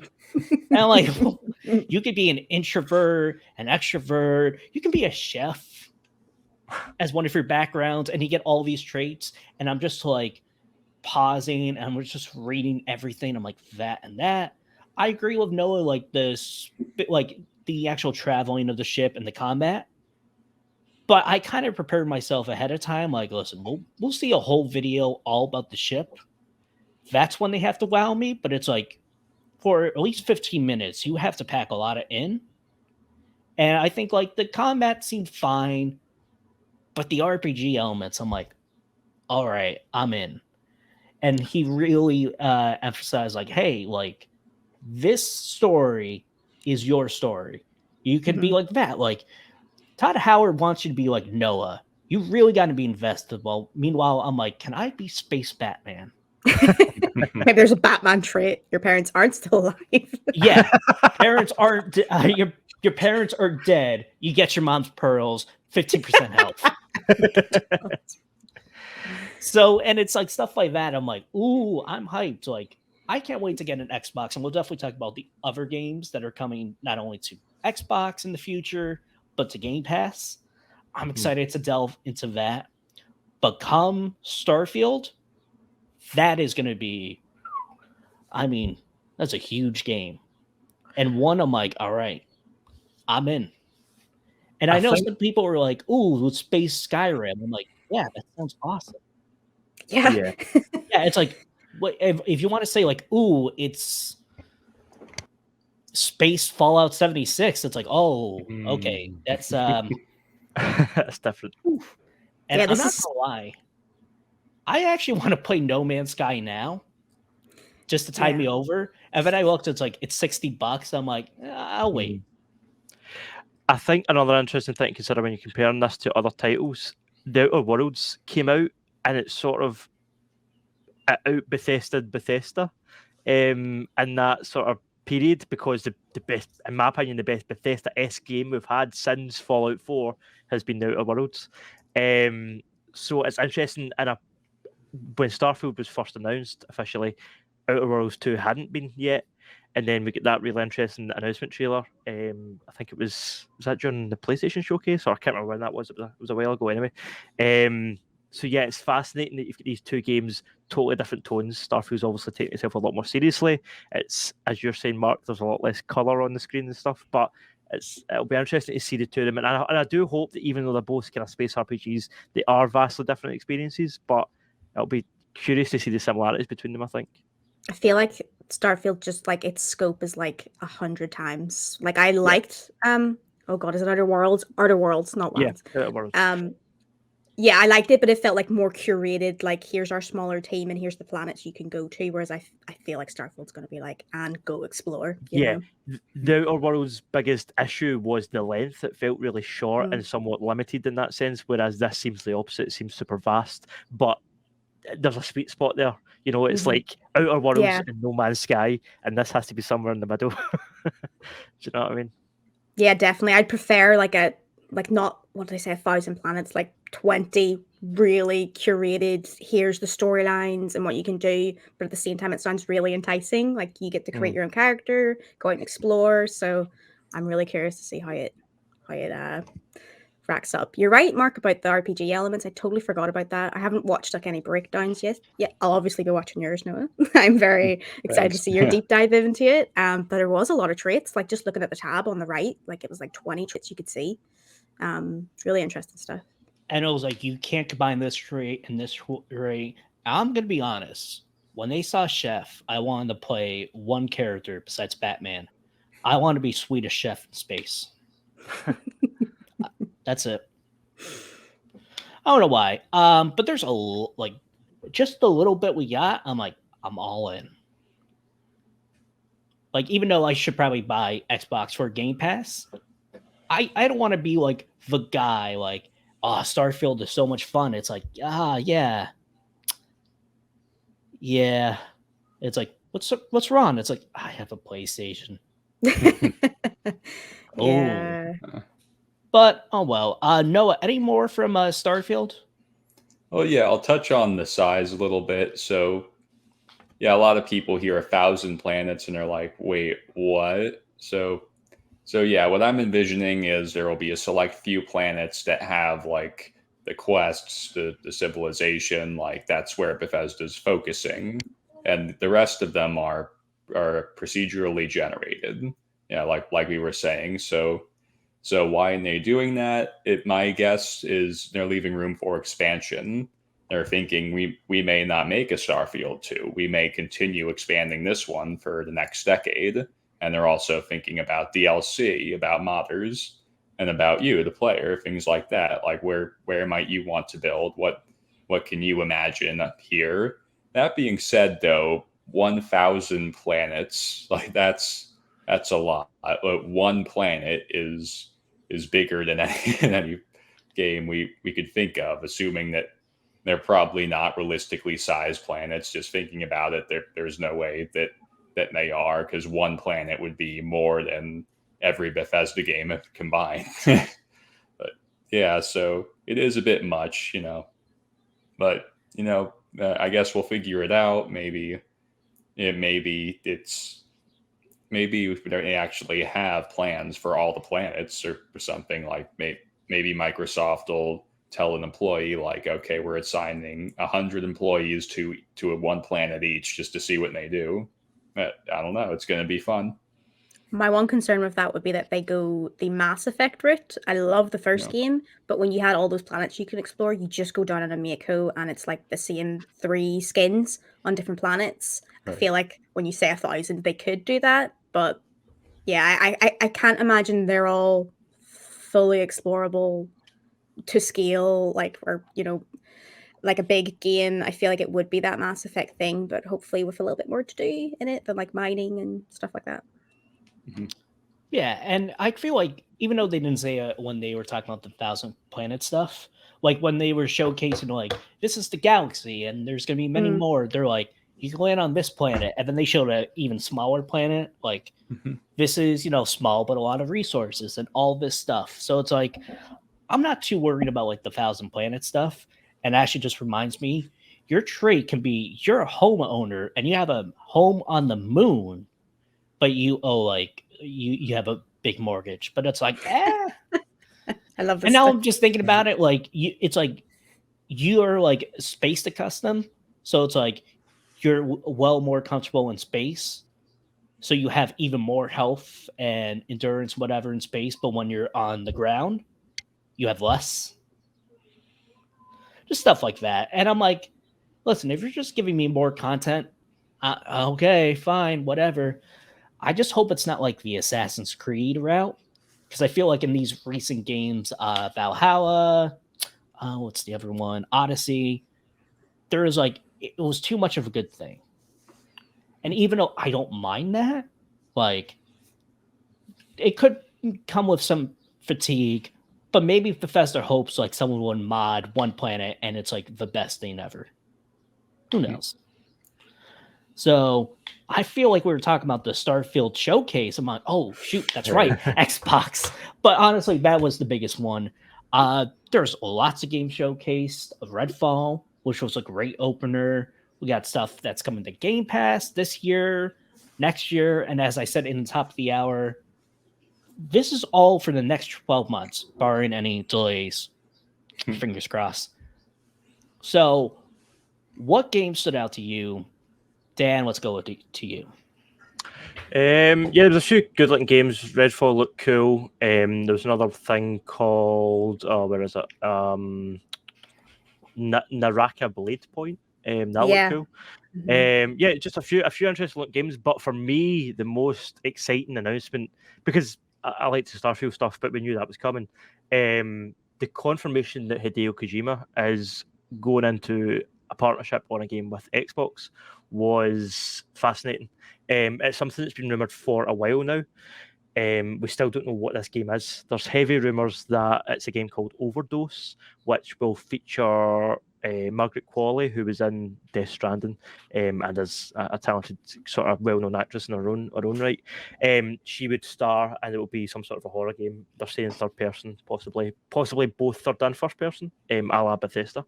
But yeah, the fact that this was confirmed, I thought was fascinating, because obviously, like the first when PlayStation first announced a partnership, which led to Death Stranding, it was super vague. This is also super vague. He basically said, this is a game I've always wanted to make, so it's something that Kojima has had in his head for years and years and years.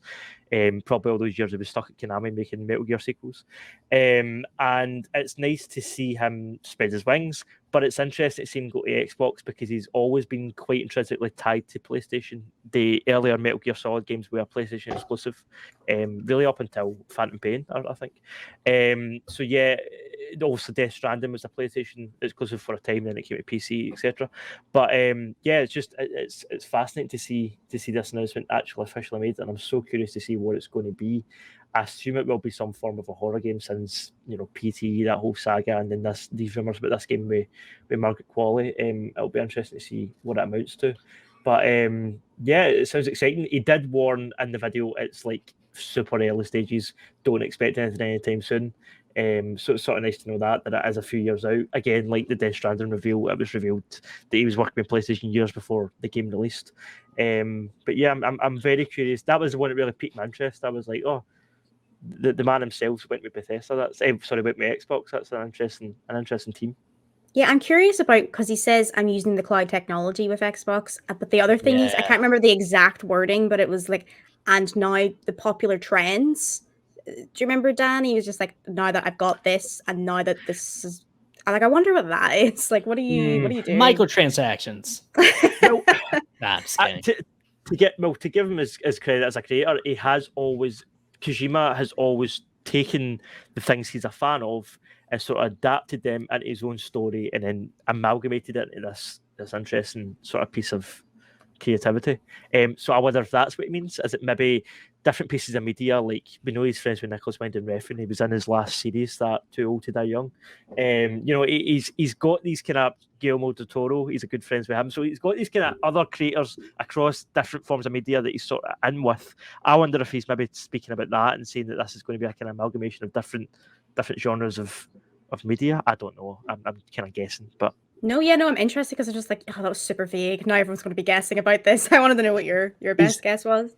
He's always been the ultimate fanboy, especially of American culture. Like, I've always said that he's like the opposite of a weeaboo. Like, the way that you get white Western people that are obsessed with Asian culture, he's the kind of opposite of that. So I wonder if he's just maybe talking about the current, maybe Hollywood and what's going on with cinema or television, or I don't know. But interesting anyway, and regardless, it'll be fascinating to see whatever the hell his crazy mind comes up with, because it's always, whether you like his games or not, it's always enticing. There's always an exciting reveal there. So yeah, agreed. Looking forward to it. And I also love the tweet that the Twitter came out. It was like, hey, don't worry, we're still working with Sony. It's like calming down like a jealous person. Like, oh, I still like you. I just want to work with this other guy. We're just hanging out. It's like you versus the guy. She tells you not to whatever. Yeah. And it's like, which one is which? It's like, that's the new Twitter war. But it's like, yeah, that is definitely something that's not coming out in 12 months. Surprise it is, but it's like, no. I'm like, current trends, I'm like, Kojima's not making a battle royale, is he? Oh god. That would be like, it'll be great, but I would hate it. Yep, to be fair, I would honestly, any genre, I'm like, I want to see what Kojima would do with that, you know? Because whether it's horror, whether it's superhero, whether it's, I'll see it, I'll play it, I'll check it out. But definitely, I won't say forgot about that, but it was just 30 seconds, but man, what an impact. Mm-hmm. And I feel like Jeff Keighley's like, you should have been on my show. Yeah. Maybe that was like, instead of like, hey, we're still working with Sony, it's like, hey, Jeff, we're still friends. Don't worry. I'm just, Phil just wanted a little favor. That's it. Jess, what about you? Any other game stood out? Yeah, this was like a packed one for me. One of the smaller ones I want to talk about, just in case it gets forgotten, is High on Life from the Rick and Morty. I was going to mention that. Yeah. That is one of like, if I buy it I'm going to buy Xbox during the holiday season, I might actually play that first. Yeah, it looks so cool. Like, it basically just looks like a Rick and Morty game. You've got it is his voice. Justin Roiland. Thank you. Jinx. And then all the different guns are like talking to you. Like, the look of it looks like Rick and Morty. It looks like one of those, like, not here's us trying to be funny. Like, we know you like this humor. Here's the humor you want. Also, here's a cool shooting game. I thought that looked pretty cool. A nice like mid one to have in this big showcase. Yeah, like has anyone played Trover Saves the Universe? Yeah, it's great. Jess, you would love it. Noah, I don't know if you're a fan of that humor, but if you are, definitely buy it. It's all on platforms, and actually it's on VR as well. Yeah, it's good on VR. Very good, so funny. It's short and sweet, so definitely check it out. And if it's going to be something like that, I'm in. Because it's very Justin Roiland humor.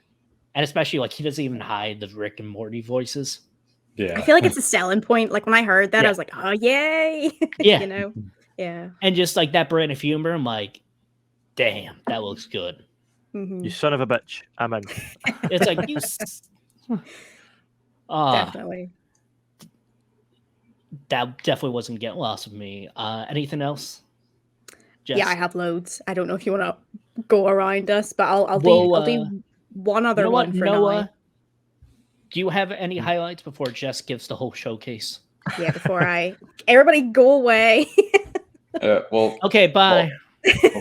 Well, first I'm going to make a prediction. I'm going to say this is one of the ones Jess is going to talk about, and I'll start with it. So I really liked the look of Diablo 4.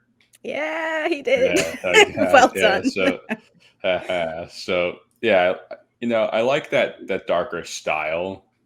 It's leaning hard on dark necromancy, like some horrific things. And yeah, I've never actually played Diablo, but I'd try that. Like that game's recommended to me a lot. So so I thought that looked really interesting. I liked all the outfits too. All the customizations aspects really seems like, yeah, you can do a lot with just necromancy here. Yeah, and like all the different like for a Diablo game, I feel like it's just like it's innovating on all the ones that have came before. Like Diablo 3, I feel like is this big amalgamation of what they could do with another game that started out pretty rough. But came to consoles, fixed a lot of stuff across the board, added necromancers as part of the a DLC for it. It is a really fun game. No, it's kind of like the Diablo franchise. It's half turn off your brain, just hold on a button mash, do your skills, and the other half is like really stat based of like trying to find new gear and everything. It does have a really dark tone all the way through it, but it's kind of so ridiculously dark. It's not scary, if you get what I mean. But they're not afraid of gross imagery, especially for necromancer stuff. So that's why this wasn't at the Wholesome Direct.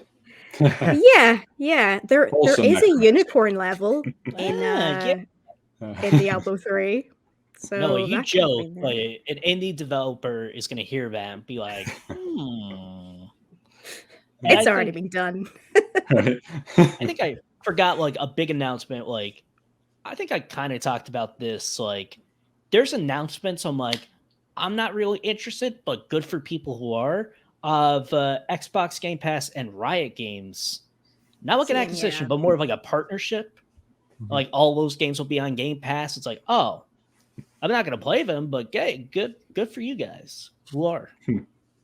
Exactly, and they get all the characters with it. Like, yeah, if you play that and you've got it on your phone, yeah. And it's going to be exactly like you can play with someone who's on PC and then who was on Xbox mobile. So it's like, oh, wow, cool. But any other games from me that just immediately stood out? Actually, Redfall. I kind of forgot about this game. I forgot when they showed it like a couple E3s ago. Maybe it could have been like the last one. But now I just associate it in the press release of the Starfield delay. Like, oh, Right. you're summer 2022. Gotcha. But I'm like, oh, wow, I'm definitely going to play it. I feel a little bit. I agree. For me, it's kind of the opposite. It's like I don't think it looks too interesting. It kind of looks like I like Left 4 Dead. It just looks like a clone of that, but with vampires. It's Arcane developing it that has me super interested. Like, their gameplay is spot on. Like every game I've played of theirs. My thing is, I've not played Deathloop yet. I have it, but I've not got around to it yet. So because Deathloop's still on my backlog, I'm like, yeah, this can wait. Do you know what I mean? I'm not that hyped for it because I know I've still got Deathloop in the barrel. But it does look cool. Definitely looks fun. I'm kind of shocked that we didn't get like an announcement like, hey, Deathloop is coming this day to Game Pass. Yeah. Maybe have to wait the whole year to say it. Right, I'm still examining all the Bethesda footage for an ES6 teaser somewhere. Looking for the eastern halves of High Rock and Hammerfell hidden somewhere. I haven't found it yet. I believe in you, Noah. You will. You will. Yeah, so I do want to talk about Redfall as well. Yeah, I feel bad that since day one they've been overshadowed by Starfield. Believe it or not, when Redfall was trademarked, everyone looked at it and thought it was ES6 because we're pretty sure the setting's going to be Hammerfell and the people native to there are called the Red Guard. So everyone thought, oh, this is going to be the title of Elder Scrolls 6. But no, it's something being developed by poor Arcane that keeps getting overshadowed by bigger games. But yeah, I'm really rooting for Redfall. I'll give it a fair try. No, I feel like we're kind of missing that vampire vibe in like a lot of games. Like it's been a while since we got a good like colonial kind of thing. It tends to be all sci-fi and high fantasy.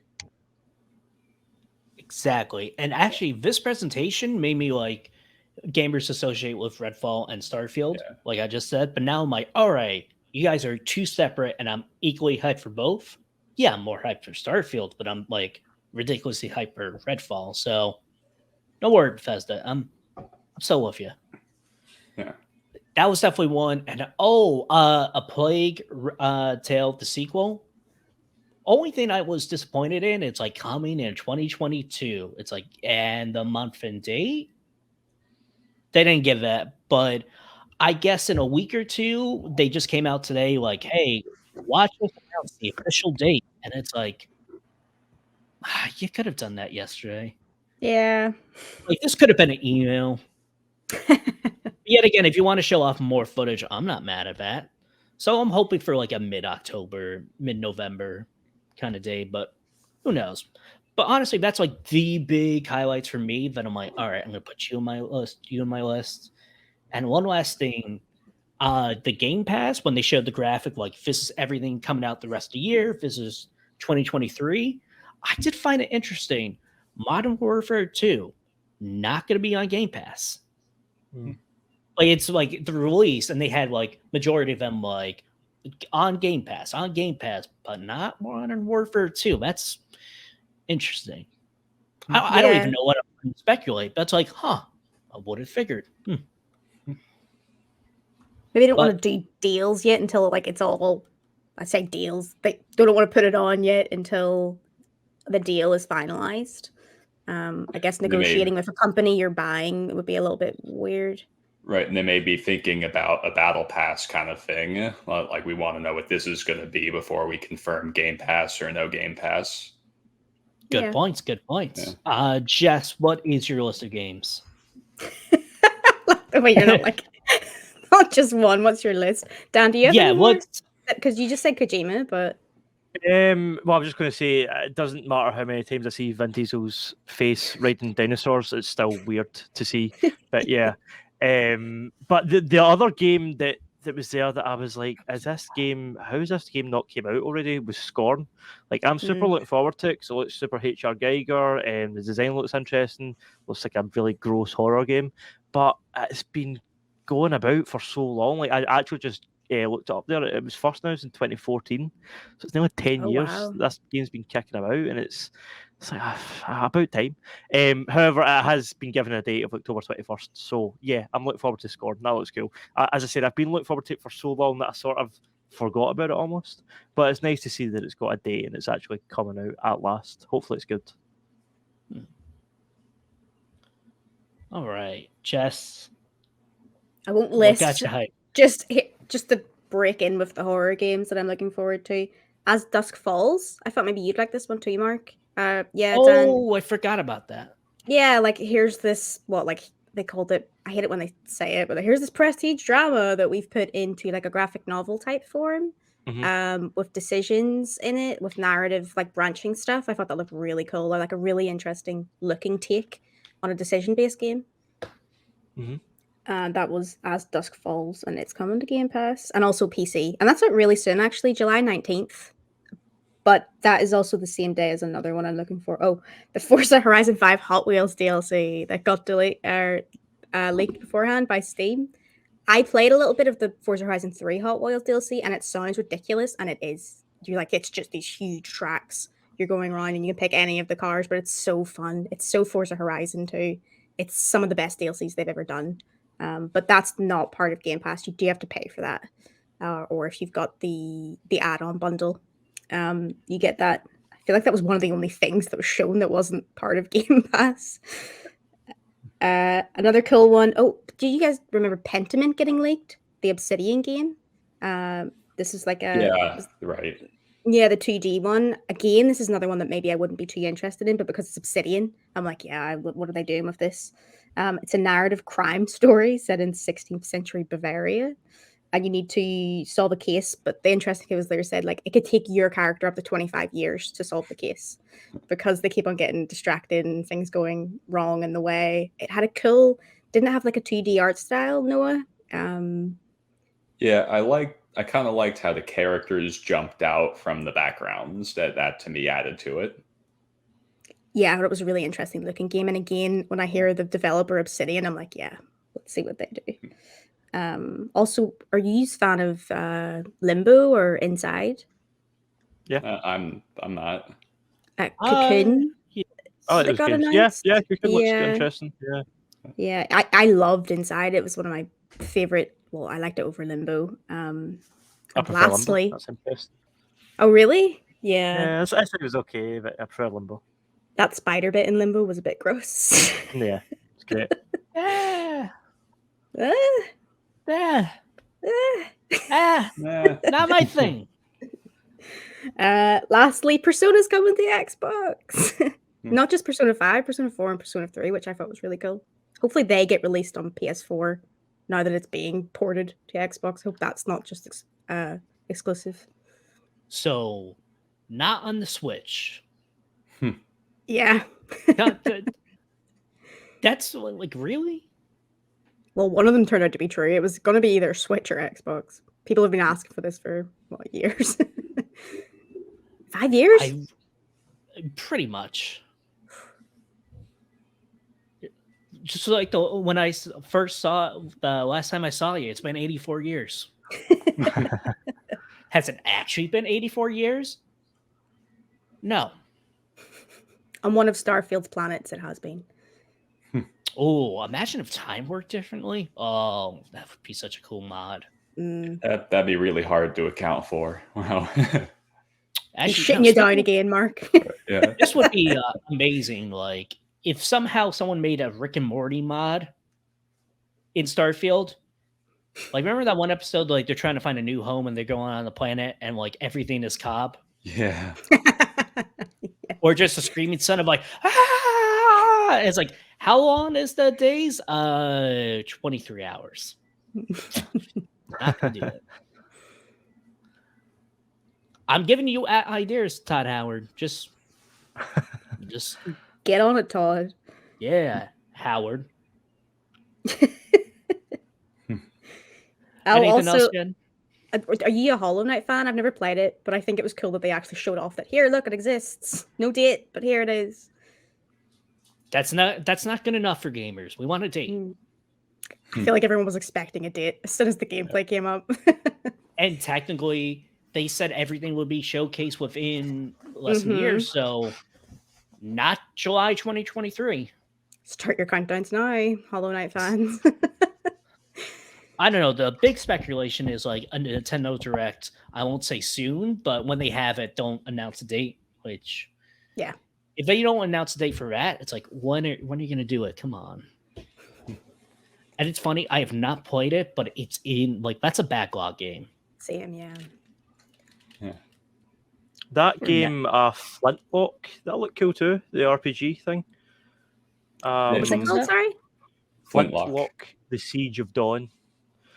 Yeah, it was like a third person. You can use guns and melee weapons, and it's like RPG elements. So it looked pretty cool. Nice. Quickly looking it up. I bet it looks cool. Graphics and it'll look be nice. on Game Pass, so I'll play it. Yeah. I think that was it for me when it comes to the big stuff. Again, the highlight was here it is, coming Game Pass. That was very cool, as always. So even though go to our scores on this presentation, even though I give Devolver Digital a 9, I'm going to give this one 8 out of 10 Todd Howard jackets. I couldn't think of anything clever. I'm going to give this 800 out of 1,000 planets. That's a good one. That's better. That's and it's like it's out of 1,000. It's like, yeah, that's basically an 8 out of 10. But maybe one planet is just all material made out of Todd Howard's jacket. There's 1,000. It could happen. Yeah, one is another Skyrim reboot.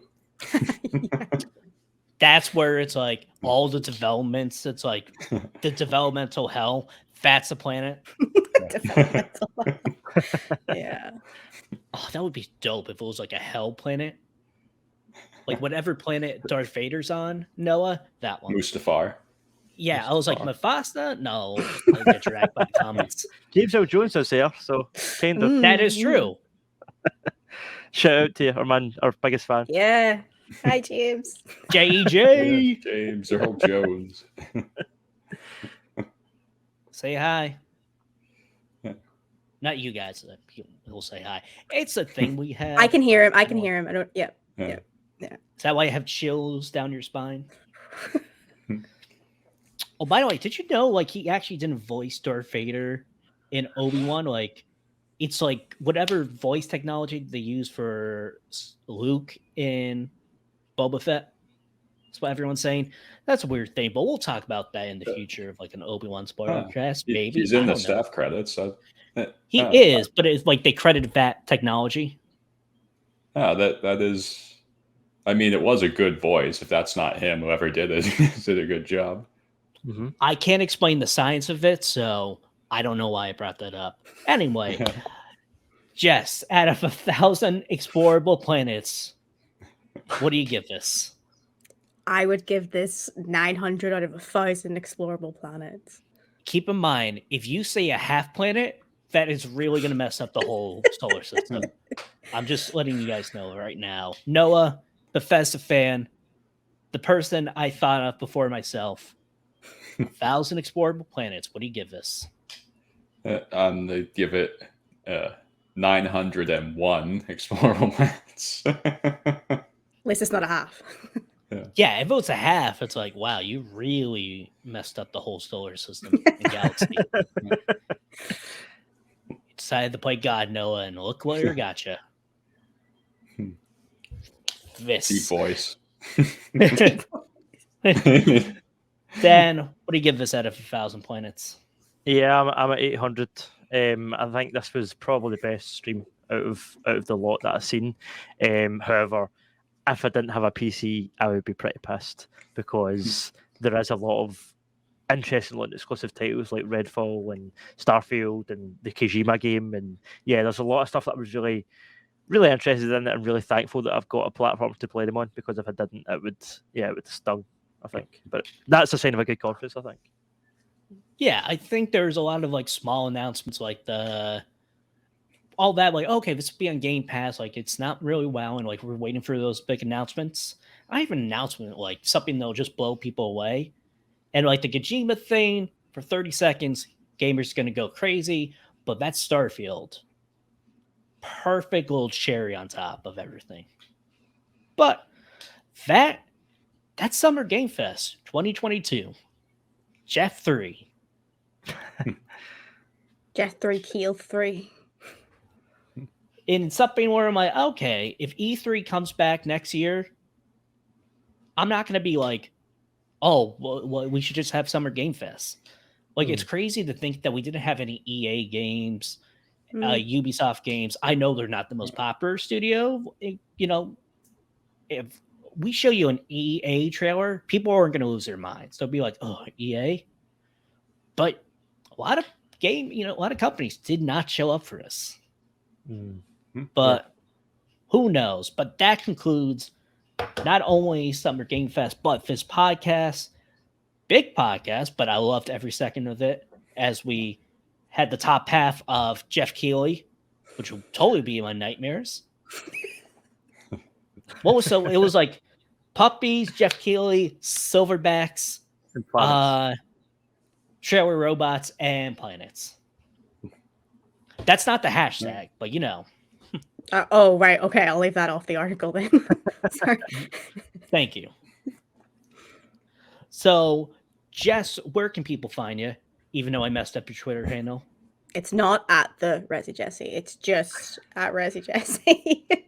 If you want to have the full list of the wholesome games that I put up that I was interested in and other irrelevant things.